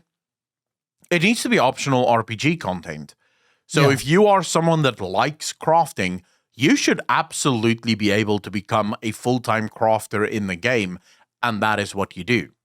You craft shit in World of Warcraft. You don't do anything else. You don't care about raiding. You just want to craft stuff. And if that's how you want to play the game, you should absolutely be able to play the game that way. If, of course, you decide, screw it, I don't care, then that's also fine. Like, there should be no personal power. But the amount of power that you should be able to provide others as well as yourself through crafting should be significant. If that makes sense. Yeah, I think the biggest problem then comes down to, I know that they've said we don't want these crafts to be costing anywhere close to like a legendary did in Shadowlands and stuff like that. Yeah. But with the World of Warcraft gold economy, how the hell are they going to make that happen? Because, you know, if there's a certain amount of gold in the market and players are able to sell it, a certain amount of gold in the market, how are you going to stop it from just being like, hey, you want to get this mythic level piece, because you will be able to craft mythic level gear. You want to get this mythic level piece, you better go buy 2 or 3 WoW tokens if you want to buy this. Like, how are they going to prevent that from happening? I don't know if they mentioned that in the blue post, because I know they've mentioned we don't want it reaching those prices. And I'm like, well, that's all well and good that you don't want that to happen. What are you going to do about that not happening? I get what you're saying, yeah. But they didn't mention anything in that post, right? They just said, oh, yeah, this is not going to cost anywhere near that. It's like, well, okay, what are you going to do to stop it from that happening? What are you going to do? And there's nothing. I don't know what their answer is going to be, because I can tell you this much. Based on the new system, I can envision a world where things might cost a lot more, right? Like just the items. I'm not talking about the ability to craft them, but the items themselves. So to give you guys an example of how the quality works. So you have the quality of the item that you're making, but you also have the quality of the ingredients that you put in, right? So the quality of the ingredients that you put in is going to determine the quality of the item you get out. You know that's the way that it works in 14, right? I do, yes. But I also know that because you have 5 tiers, how long is it going to take you to get tier 5 of every single ingredient, right, that you need to make something? And now you can go inspiration, which is a thing Blizzard just talked about. I'm literally, as I'm scrolling through, just sort of giving you guys all you have inspiration, which gives you a chance to craft something at a higher item level, even though you don't have the right ingredients to craft that higher item level. So they are making it into a fairly decent mini game. It's Titan forging. Yeah, it is kind of Titan forging, but with a twist, right? Because you could just skill your way to ultimately crafting just tier 5. So always tier 5 I'm curious about something. You're talking about tier 5 crafting materials. Is this something that you can gather? So like if I'm a miner, can I gather like tier 5 ore to then smelt tier 5 ingots? Is that what we're talking about? We're going to have like 5 levels of gatherable materials? My thinking on this is how I think Blizzard will ultimately play it out. Because right now the blue post just goes into sort of explaining what's happening there. But my thinking on this is, if you're a miner, you're also obviously upgrading and getting better.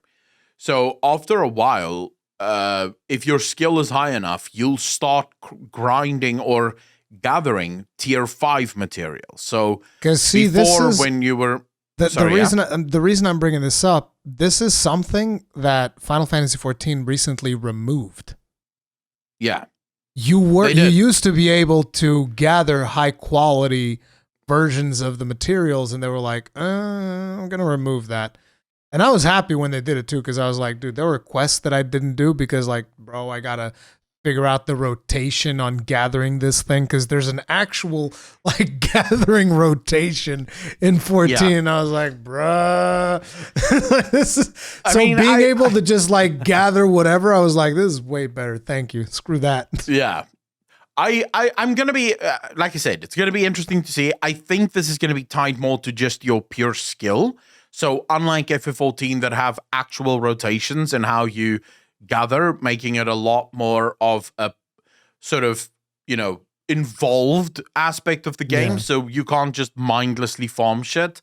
In this one, the mindless farm is going to be there, but because if you're maxed out on mining, You're just going to have better chances of getting higher. I'm assuming you'll probably be guaranteed of, say, tier 4, and every other one will be tier 5, right? Or some shit like that.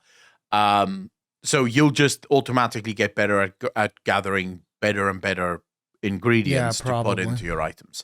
I think that's a fine system. I worry a little bit about backspace, not going to lie to you. Because you're going to get... stack. Dude, they're probably not going to fucking stack. So you're going to have bags and bags full of different fucking quality items of the same goddamn item. Just being like, Jesus, fuck. There it is. There it is. I figured it out. Backspace. I know. I figured it out, dude. They're going to sell you inventory space. I would not put it past them. For real money, they're going to sell you inventory space for real money. It's happening.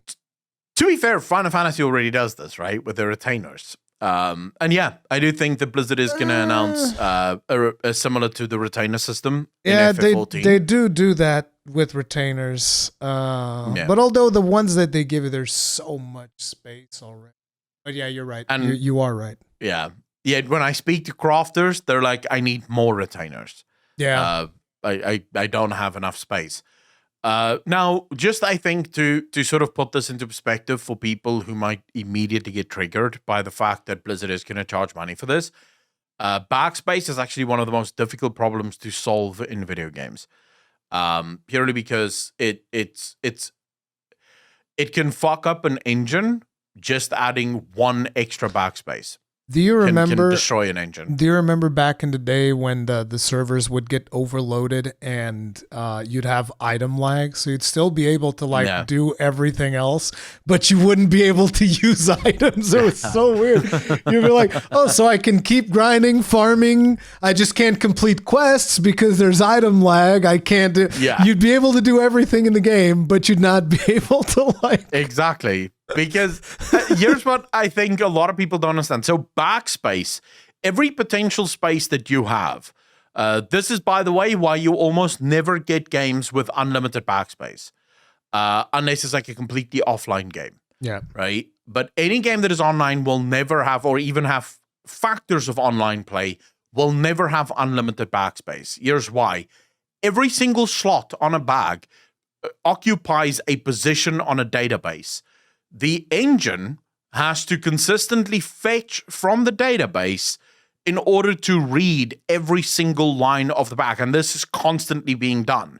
So the more backspaces you have, the more the engine has to read. Even the empty slots needs to be read because it has to make sure that there is, in fact, that many empty slots. If you're playing an MMO, this means that the client is now pinging the server millions of times over and over again for every single player, trying to render, because a lot of people won't know this, and this is actually like one of those factoids that I love. The World of Warcraft engine was absolutely fine until Blizzard added 4 back slots for everyone with an authenticator. As soon as Blizzard gave everyone 4 extra back slots with an authenticator, the World of Warcraft engine problem started for the first time. And since then, we've never been able to fix it. Even though the actual reason for the lag on the WoW servers isn't the backspace, it most definitely contributed because it puts extra strain on the server. So I think in this regard, Blizzard is probably going to charge money because it is going to mean that they have to upgrade their servers in order to allow for more backspace in World of Warcraft. So I do think we can probably expect Blizzard to have an item on the shop that gives you an extra 36 slots or maybe 100 slots or some shit like that, right? There are other ways to get around this, I feel like. ESO got around this really well with their bottomless bag. I don't know how they run the bottomless bag. I'm not sure got around it really well is the proper way. They basically said, pay us a subscription or don't do crafting. That's what they said. You can either pay us or you cannot do crafting. These are your two choices. And people are like, you can still do crafting without it. It's like, yeah, bro, good luck doing crafting without the bottomless bag. Good friggin' luck. I tried it. You can be, I mean, fuck, your bags are so full. So I sold quickly, everything. When I realized that, I was like, yeah, I'm selling everything. I'm not doing no crafting. Screw that. So sold every material that I would ever collect instantly. It's just like, nah, get rid of it. Don't need it. To be fair, though, but again, how they're able to run the bottomless bag and not have their servers go fucking belly up is something that Blizzard could possibly. I mean, Microsoft owns both of them now, so they can literally just phone up Todd Howard and be like, "Hey, bro." It's not Todd Howard, you guys solve dude. This issue? It's like ZeniMax. It's not even like the same people that do the Skyrim games and whatnot. It's a separate. Yeah, but he can then call the guy from ZeniMax and be like, "Hey, bro, how did you guys solve this issue?" I'll have my people call your people. I'll have my people call your people, right? Because they're now part of the same team, team sports and all that shit. So yeah, I'm looking forward to the professions. I'm looking forward. This is the kind of stuff that I want to see tested on the PTR, on the alpha. Dragon riding, professions, talents. Oh my God. Talent trees, yes. I'm really looking forward to the talent tree testing because we've only seen so far Blizzard really showing us what the talent trees are going to look like, but we've not had the opportunity to actually test them out. I do know the priests are unhappy. I know the priests are very unhappy. Like, they're not having the greatest of times because apparently, and this is just from the priests in my community, so maybe not all priests feel this way, but what pisses them off is if you look at the DK talent tree, you have very clear playstyle differences based on the talents that you choose. So you'll change your playstyle. Whereas for priest, it effectively boils down to you must take power infusion because power infusion sits right in the middle of the talent tree, and this means that you can't get to any of the other tree without picking power infusion, which then forces you into a playstyle. Here's what the priests need to learn, okay? Death Knight is a hero class. Priest is just a class. You don't matter. It's just listen, let me tell you something, all right? I had to deal with this in Wrath of the Lich King. When I played a Death Knight just to check it out, just to see what it was like, and I was like, bro, this is better than my warrior in every single way. And Blizzard's like, yeah, they're a hero class. I was like, well, what the fuck does that mean? What do you mean they're a hero class? What am I, bitch boy? God. Like, what the fuck is going on? It's like, hey, look, now it's the time for the priests to learn and everybody else. Guess what? Death Knights are going to be amazing. And what's their face? What's the other hero class? The Demon Hunters are going to be amazing as well. Those are like the two hero classes, right? The other ones are just regular classes. So yeah, it's like, listen, Death Knight's going to be amazing. Demon Hunter's going to be amazing. And everybody else can suck it. It's just the way that it is. Sorry, I want to read you this because yes, you are correct. I know. In DK's being, sort of Blizzard's favorite. Yes. Or one of their favorites. Blizzard does have a couple of favorites. They play favorites, let's be real. Yeah. Yeah. I also feel like this is still early days, so I think a lot of classes need to calm the fuck down. Blizzard is probably going to shift that shit around and make sure that they don't shoehorn players into specific playstyles. Because that's the whole point of these talents, right? Here's what I can tell you. Here's what I can tell you, Accolonn. Where's the warrior talent tree? They're not even going to release it. You understand? That's how much they care about warriors. Okay? Warrior's not even getting a tree. Warrior the gets a Warlocks haven't branch. got one either. They give Warriors a stick. It's like everybody else gets a tree, you get a stick. Here's all your talents. You're just gonna get one after the other. You don't get to choose. Like this. It's a stick. Here's your choices. And I'm like, what choices? It just keeps going down. Yeah, just like your class, bitch. For Warriors, I feel like it shouldn't even be like talents that you unlock. It should literally just be like the better you get, like the higher you level up, you just hit harder with your auto attack, right? So they remove all abilities. It's just like every tier, you hit like 5 or 10% harder. So all Warriors do is they have charge, they charge, and then they're AFK. And then they auto your attack. guys just fucking beating them. That's the Warrior playstyle. That's why we don't have trees. Exactly. I wanted to read you this because this was actually pretty interesting. It's from the blue post on Professions. It's Professions skilling philosophy. This might actually make you a little bit happy. In Dragonflight, you will gain skill in your profession similar to the way you have in the past. There will be one main difference, though, for primary crafting professions. Instead of needing to max your skill to learn all recipes, you will only need to skill up about halfway. The intent is that you won't feel the need to rush to max out your profession skill, but instead can slow down halfway, content to knowing you can learn any recipe you get your hands on.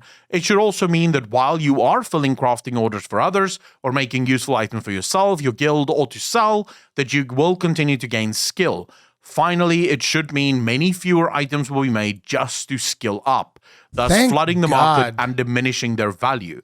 This is also true because much of the latter half of your profession skill will be earned through crafting high-end items that require specially earned soul-bound reagents, since as an individual crafter, you cannot earn enough of these on your own to max your profession. You will often need to fill orders from others to maximize your profession skill. That seems very interesting. I like that. I like that idea. That seems really cool. Yeah. I feel like the philosophy is there. But this is what's true about Dragonflight at the moment. I feel like the philosophy is in the right place for the first time ever. It's all just about the implementation now. Yeah. It's about what are they going to do and how are they going to do it. That's, I think, the biggest question that still plagues me. Because like we said at the beginning, you can have a lot of good ideas, but if you're not actually playing the game, if you're not actually playing the game with your players, are you going to implement those ideas in the right way? Or are you going to, once again, flood the market with shit that destroys what the players ultimately hoped for? Yeah. And that actually leads us into another topic that I wanted to talk about, which is the Mike Ybarra interview. You probably have seen this one as well. I think you made a video about it. Yeah. I made a long video, but I didn't expect it to be that long. I made like a 40-minute video talking about this stuff because it really, really irked me. Because you know how ever since we became aware of Mike Ybarra being in like a leadership position in Blizzard, a lot of people have been going like, oh, he's one of us. He plays the game, which is what we've been talking about, right? We want people that play the game. The problem is he plays the game, but he has apparently, from his actions in the past and now his chat in this little interview, his mind is not in the right place. Because we've seen him selling boosts where, you know, a majority of people would be like, dude, boosts are terrible for this fucking game. What are you doing? Yeah. Boosts just kind of like, I mean, you could have a whole discussion about boosting, but you get the picture. Boosting is fundamentally a net negative to the game, and anybody who says otherwise has no fucking idea about. They're like, oh, but my time, but this, that, the other. It's like, it's a net negative towards the game, and it doesn't matter how many fucking excuses you can come up with. It's still a net negative towards the game. It's just that simple. Agreed. But, you know, so Mike Ybarra goes on this interview with the LA Times, and the first thing that I want to talk about is about this whole notion of culture.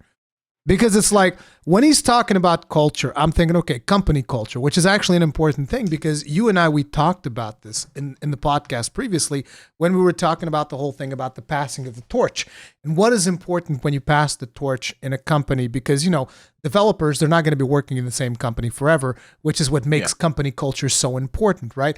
Like we were talking about how How are we going to ensure that once Miyazaki retires, the next Dark Souls, or, I say Dark Souls in the next Souls-like game that they come up with, how are we going to ensure that it respects the vision of the games that came before it, right?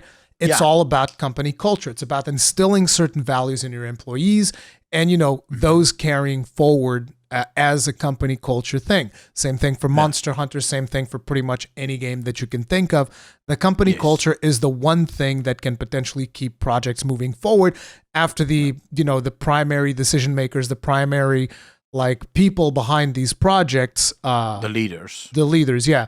So obviously there is a problem in Blizzard culture that has been a problem in Blizzard culture for a long time when you think about, the way that a lot of these expansions have been going pretty much since Wrath of the Lich King, which was the last really great expansion. I know that some people will be like, now Legion was also amazing. Sure, Legion was good for some people. It's whatever. But you can't deny that there were definitely culture problems with everything else. And even other games that the company has done, like look at Diablo 3 with its stupid auction house. Look at them completely ignoring StarCraft. You think that's not a culture problem, just like them ignoring StarCraft? Like StarCraft is a freaking amazing IP, and it's just being ignored. It's being placed in the trash. It doesn't exist. I mean, they're forgetting everything that made them Blizzard. Yeah, exactly. Day, right? So there is a culture problem. But to me, culture is something that you kind of you sit down, you decide, okay, here is our company culture. You have a meeting dedicated to the company culture. And it's like, this is the culture that we need to implement. It is now set in stone. This is our culture. Let's go and let's implement this culture. And the fact that he's talking about culture as something that is fluid, that is constantly changing to the point where every single meeting that they do, they need to lead with talking about the culture of the company. Like, it almost makes me wonder, okay, so are you talking about the culture of developing a video game? Are you talking about your hiring policies culture, about this diversity stuff and all of that? Because I'm not opposed to hiring a diverse group of people. Like, to me, hire diverse. I mean, I think that's fantastic. So long as they're qualified to do their job, that's great. More different points of views. It's all a positive to me as far as I'm concerned. But it's like, why do you need to be talking about culture every meeting? You need to talk about the product. You can't just we lead with culture and then we talk about product. It's like, no, the culture should be established. It shouldn't be something that you have to talk about every goddamn meeting. You need to establish it. And hey, it's done. We figured out the culture part. Like, that's it. Yeah. They can't seem to get that. So I think there's deeper problems in there. I genuinely thought we were going to talk about Mike Ybarra's interview just as it pertains to his defense of Diablo Immortal. We'll talk about that as well, for sure. Yeah. I didn't even think about those because I ranted and raved so much in my video about this. Diversity and inclusion is not a culture. It's an ideal that can form part of a culture, but it is not a culture. If you make it a culture, you end up with a pretty fucked up culture because diversity inclusion around what? What are you diverse and inclusive about? It's important to understand those things because on its own, it means nothing. You need much deeper levels of culture. I mean, usually the point of culture is to include people within this culture. If your culture is diversity and inclusion, what are you you're including people into inclusion? What are you talking about? What does this even mean? It has no meaning. This is why they have to speak about it every single fucking meeting. Yeah. Because it's not a culture. It's an ideal. And it's a nice ideal, and it's something that every single person with a brain agrees with. Because look, I'll be honest with you. I'm not the most progressive person in the world. I don't really give a fuck about any of that shit. But I don't want people to feel left out, just because their color of their skin is an X or their sexuality is an Y. I feel like if you're a person, if you're a human being, you should feel welcome. You should feel fine. You shouldn't feel threatened. That's a nice ideal, but that's not a culture. Yeah. A culture is something completely different. And there's something that really pissed me off about this when they start saying about, we lead everything with culture and then we talk about the product. And it's like, look, okay, even if the whole culture thing is referring to diversity and inclusion, you can make the Diablo Immortal roster be as inclusive and as fucking diverse as you want. And that's not going to change the fact that that game is a pile of dog shit. Okay? So keep making it more inclusive and more diverse and all of this bullshit, and it's still a piece of shit game. Yeah. But that's the thing, right? That's a perfect analogy of culture and how culture works. The culture of Diablo Immortal, if we're going to look at it sort of in a under a microscope, in a microcosm of what Greater Blizzard would be, the culture there is money above everything. So everything has to serve the almighty dollar. And then within that culture, right, you now have things like diversity and inclusion. So everything must serve the almighty dollar, including diversity and inclusion. And gameplay isn't important. What's important is how you can monetize said gameplay. This becomes the culture that formulates around the game. Now, that's the problem when you start looking at characteristics of a culture as if it can be a culture in and of its own. Because diversity and inclusion are characteristics of culture. They're not culture. Culture is, let's take Italians, right? Let's use Italy. When most people think of Italy, they think of jovial people who love family, love spending time, eating, drinking, good food, romance, art. This is what people think about when they think Italy, right? And yeah, to some extent, people think slightly lazy. Don't like working. They would much rather hang out in the town square than actually be at their job. This is what people think about. This is the culture of Italy. Now, I never thought about it that way. The lazy part, I didn't think too much about that. Yeah, I mean, I'd bring up religion more so, like highly religious in Italy. But yeah, that's another thing, right? I'm sort of saying there's misconceptions about Italy, but the misconceptions stem from their culture. Yeah. Because they are very jovial and very sort of, that Italian mama sort of calling all the kids to come eat bread that she just baked, that sort of thing, right? People have that image in their heads of what Italians are like, and then they'll draw misconceptions based on that image. So very highly religious. That is a culture. Now, you can include a whole bunch of people into this culture. It takes time, but you can. You can eventually get it to a point where even non-Italians become part of this culture. This then turns the Italian culture, one of its traits is inclusivity and diversity, because it is including a lot more people from different backgrounds into its culture. But its culture isn't diversity and inclusion, right? Its culture is all these other things. It just so happens that it also includes and is diverse in its inclusion practices. That's the point. Germans, people think of Germans, being very work-oriented and very, abrasive and direct and sort of don't have a sense of humor. Again, this is derived from the underlying culture. Blizzard doesn't seem to understand. And I think a lot of this is just their reaction to the lawsuit. They're so desperately trying not to get any bad news that they're not actually trying to create good news. Yeah. It sort of goes to that whenever a sports team have their back against the wall, they've been losing a bunch of games, they can very easily fall into this mindset of we just can't lose anymore. So they stop playing to win and they start playing to not lose. And those are very, very different positions to play from. Yeah. Because if you're playing to win, you're going to take risks, you're going to try, and sometimes it's going to work for you. If you play not to lose, you're not going to take risks, you're not going to try, because it is better not to score a goal but also not be scored against than it would be to score a goal but the other team scores too, right? And therein lies the problem with Blizzard's culture, which is right now their culture just appears to be monetize. It's like, that's their whole culture. It's like, you look at Diablo, that's what it is. You look at World of Warcraft, that's also what it is. WoW tokens and 6-month mounts and all of these things.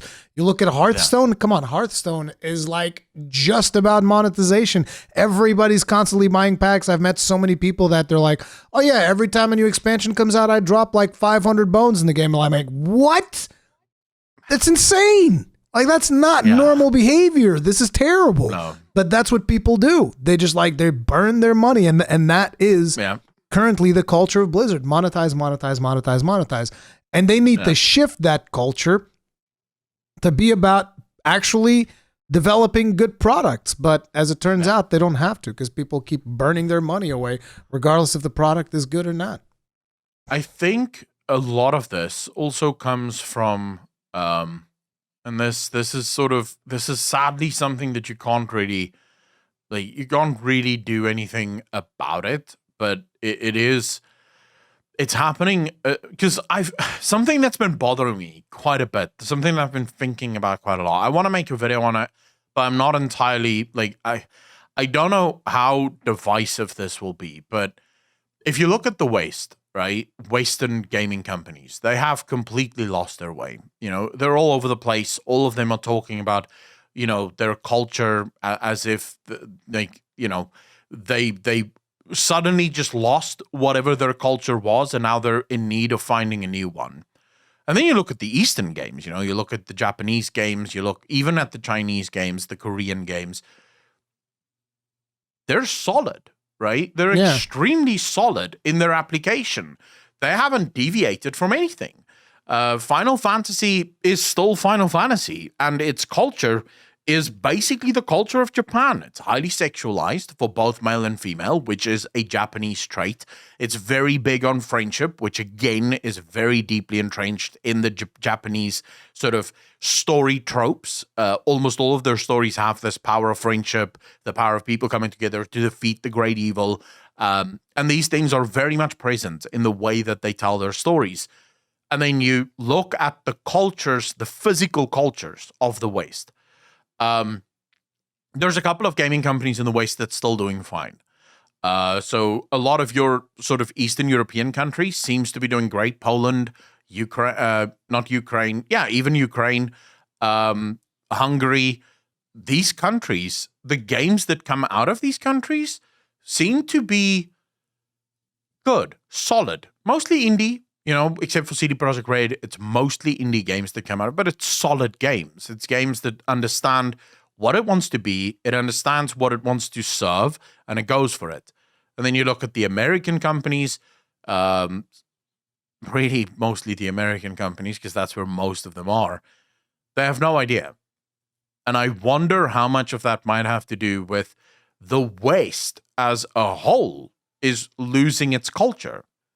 It just doesn't know who it wants to be anymore, because it only focuses on the bad stuff, right?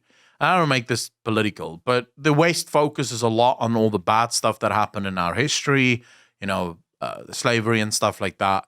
And it's sort of, it's not all bad, you know? Yes, like every other culture on Earth, we've had bad things in our history, but we've also had good things that should be sort of part of what we do and part of what we make games about. And we just seem to completely have lost our way. We don't know what to make games about. We don't know what to put in our games because we think, oh my God, it's all going to shit. And then we start going, well, let's just monetize it because we're all about capitalism, apparently. So we'll just fucking screw everyone. I say, and then, really? And then that's a very good segue, because then Mike Ybarra, after talking about this culture stuff, there's more in the interview, in the LA Times interview, but then he goes on to defend Diablo Immortal, which is just like, I wish he had, like, I was hoping he wouldn't say anything about it. Just be like, hey, look, you guys did that thing. I don't even want to look at it. It's like, hey, But instead, he goes on and he's like, oh, no, I'm actually really proud. As a matter of fact, I joined Blizzard to release games like this. And I was like, oh, fuck, no, dude, really? Games Yep. like you're proud of this piece of garbage, which is a terrible game to begin with, but then on top of it, monetized to hell and back.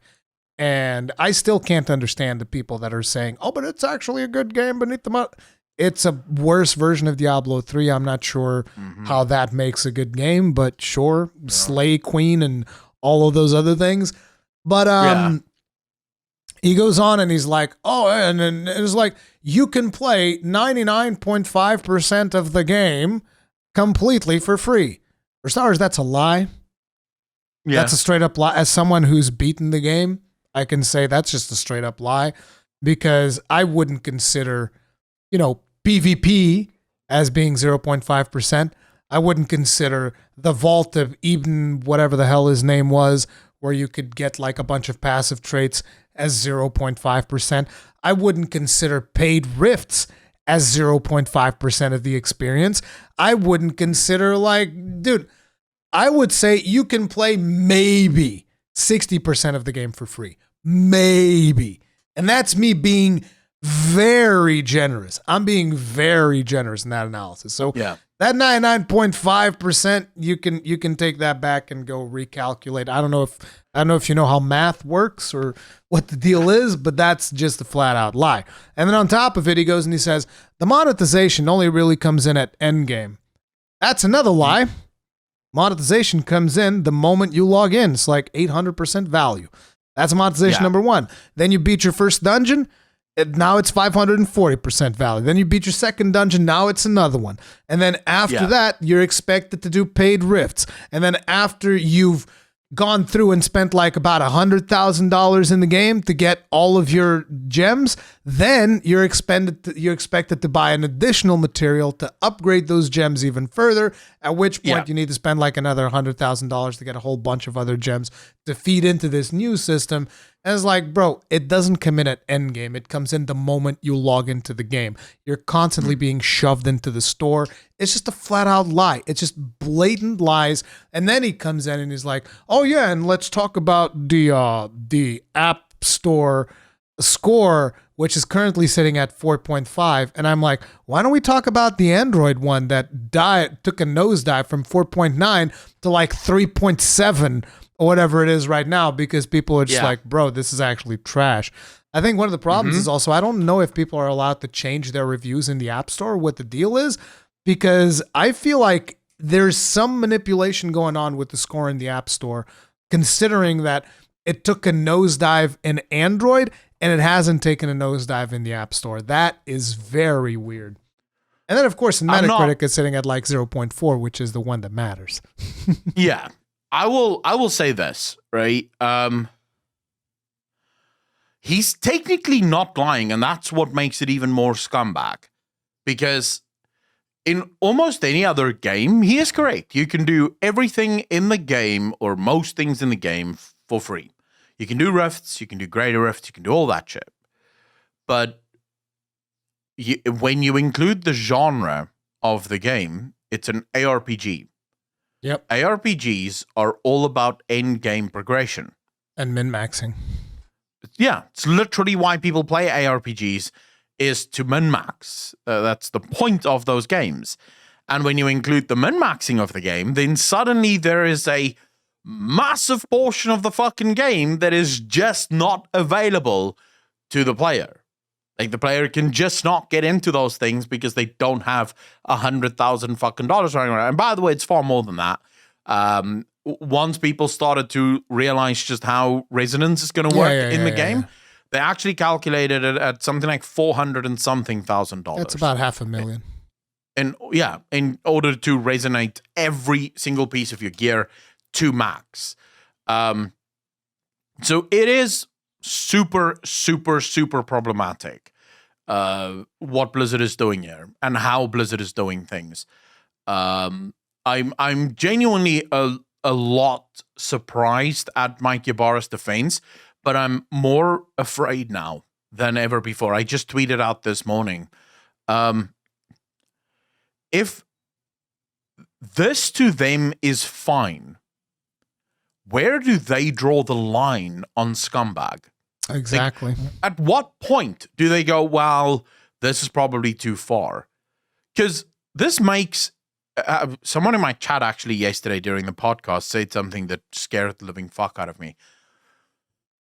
Companies will sometimes price gouge in order to make their other offerings seem better, right? So a company will do something like Diablo Immortal, which is disgusting, only so that the next game they launch with its monetization looks great in comparison, which then means no one complains because, Yep.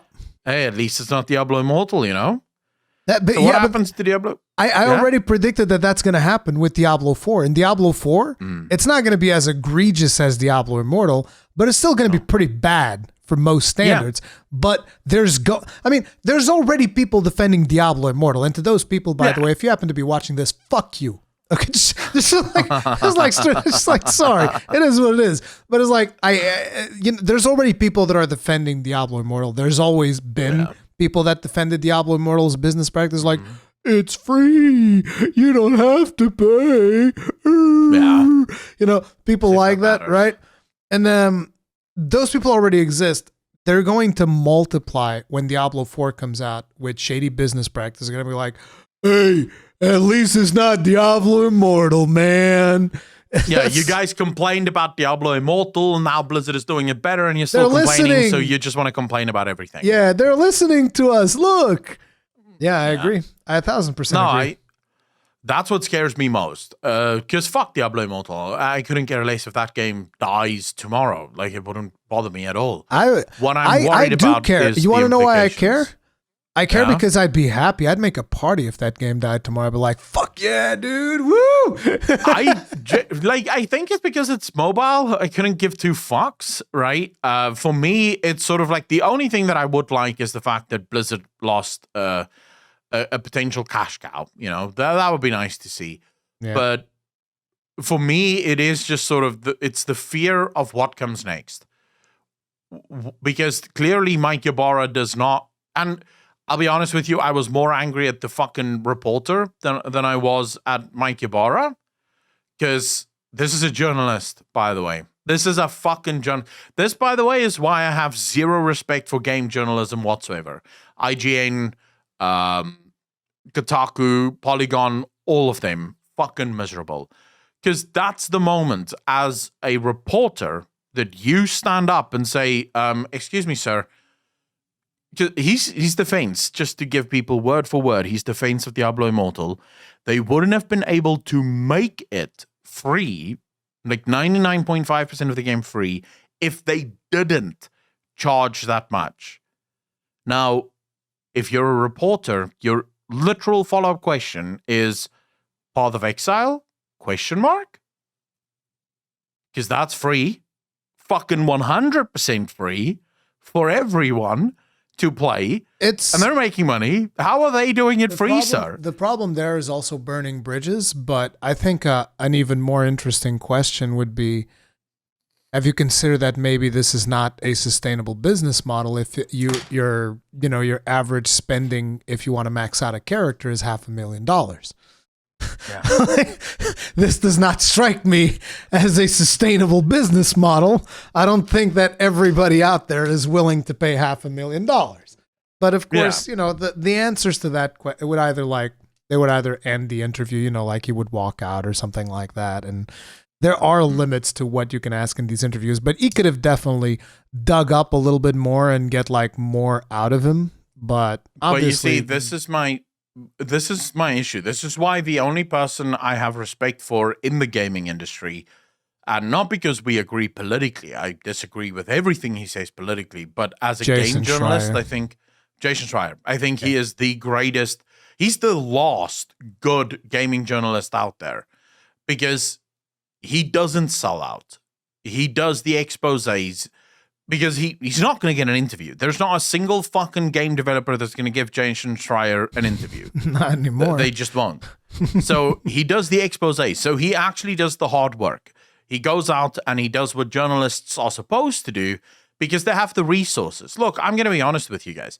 If you guys started giving me like $100,000 a month, right? Every one of you now went over to my Patreon and you paid me $100,000 a month. I would use that money to get actual investigative journalist teams so that we could start investigating the gaming industry, because that's what I would like to do. Yeah. But I don't have those resources. The mainstream media, on the other hand, the legacy media in this regard, they have those resources. And yet they do the interview, don't ask the tough questions because, oh, golly gee whiz, I want to be invited to the next media tour, you know? And you're going to get insta blacklisted. Yeah, you ask him a follow-up question of Path of Exile ? And your invitation is lost forever. It's over. Right? You're never going back to anything. And he probably just quits the fucking call, right? Zoom drops and he writes back, sorry, internet peace. And he fucks off forever, right? So it's like, what are you even doing there? When your job is to find the truth, because that's what journalism is supposed to be about. If you're just towing the line so that you can be invited to the next big party, well, can I trust anything you say? Now, you used to work at TGN, right? Yes. Is TGN still around? I feel like no. I don't know. For a while, they converted the channel. I think it's still around as a network, but I know that they converted the channel to be an Overwatch channel. I don't know what they're doing nowadays, though. Yeah. Because I remember IGN sort of fell early. Like IGN, you could see a trend within IGN where more and more AAA companies would get massive raving reviews, even if the game sucked cock. Yeah, but it's right? like you can't compare TGN and IGN. These were two very different things. Like TGN was not doing game reviews. TGN was more like an MCN on YouTube, right? It's a channel network, partnerships and stuff. So yeah. What I meant was TGN still had a website, and you could still oftentimes find like articles and stuff. You could find interesting stuff. Like you'd always hear gamers speak about, oh my God, did you see TGN stuff? Did you see what they found here or what they said there? It was sort of like the Gamers Network. It was kind of what people were like associating them with. IGN, on the other hand, very quickly like fell. Shortly after IGN, Polygon, Eurogamer, Kotaku, all of them followed. It just ultimately the entire gaming industry just sort of devolved, or media industry devolved into whatever the AAA companies want, let's give it to them. Did you see the IGN review of Battlefield 2042? No. So they start off with the honest line of the game is not great right now, right? And then they go, but it could be. And then There's they highlight potential. all of the things. Yeah. They highlight all of the things that it does amazingly well, that all of the other Battlefields did exactly the same way. But of course, they don't say that all of the other Battlefields did exactly the same way, right? No, this is like groundbreaking stuff. Like the shooting is actually fun, and the guns are actually great feedback. And like, yeah, Battlefield have always had great feedback. And they're like, what the fuck are you talking about? This is not groundbreaking, but they do suggest that this is a groundbreaking game. It's like brand new. And this is maybe why EA failed, is because they were trying to do so many new things. And it's like, what new where? What are you talking about new where? Where's this new shit that you're referring to? What was the score they gave it? They gave it, I think, a 6 out of 10. Oh, okay. So they sang its praises, and then they gave it a 6 out of 10. Seems reasonable. Yeah, but that's the thing, right? They do highlight that the game has serious problems, but then they start praising it for all the things that it could be once they sort out the problems. And it's sort of like, wait, but we don't do that. The problem is that these websites, right? They rely on eventually getting those deals for the big banner ads and stuff, and that's what brings them the big bucks. Whereas, for instance, you and me, we can be trash talking Diablo Immortal, and there will still be a Diablo Immortal ad in my like. So many people have told me, I was like, yo, bro, it's hilarious. I'm getting Diablo Immortal ads on your video. And I was like, that's the beauty of YouTube, baby. Dude, we can say whatever the fuck we want in terms of like video games and stuff. It doesn't matter. The best part I've ever heard of was like 3 years ago. Battle for Azeroth was going fucking strong, really shit. and I made a video, and the place where I put the ad in the video was just after I said Ian is a cunt, right? Like literally just after I said Ian is a cunt, and then there was like an ad break there. So it's many people got a Battle for Azeroth ad there with Ian sort of in the promotional material saying shit about Battle for Azeroth. I'm just thinking, like, instead of Ian as a Costas, you have Ian as a cunt.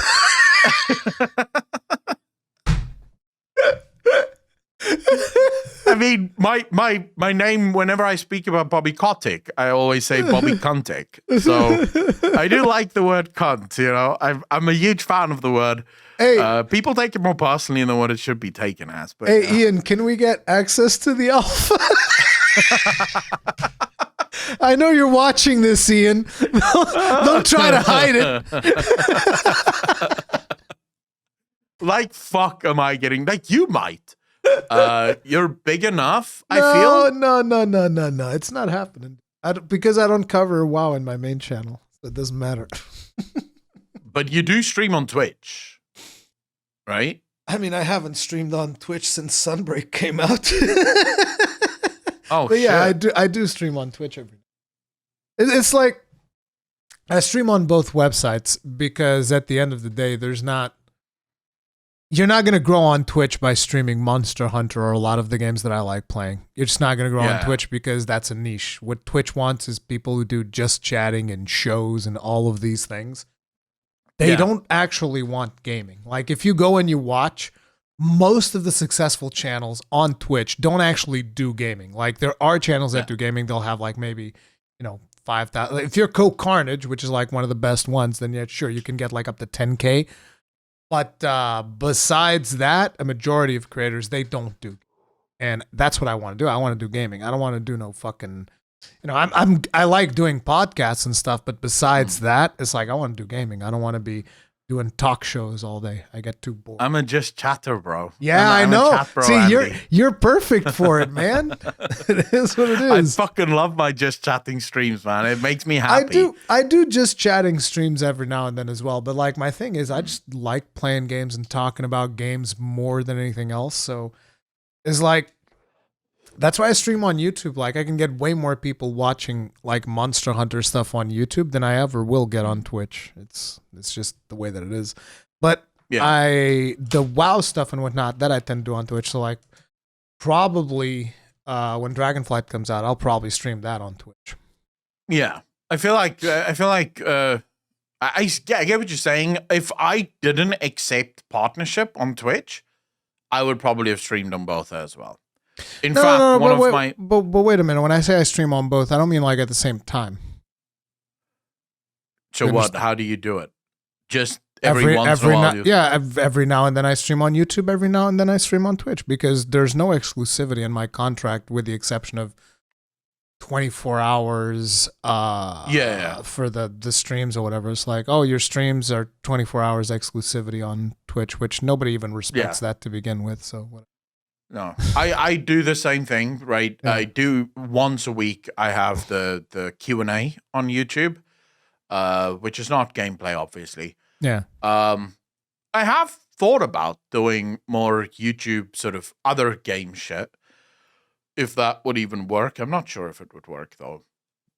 Depends on it all depends on the strategy that you put on and whatnot, but. Yeah, we're just kind of like rambling at this point, guys. We're probably going to call it here. Thank you all very much for hanging out with us for this episode of the Frozen Sodium Throne. We'll see you guys in the next one. There will be links to all of Accolonn's stuff in the description of this video. You guys have a nice day. Stay strong. Stay safe. Peace out. Peace.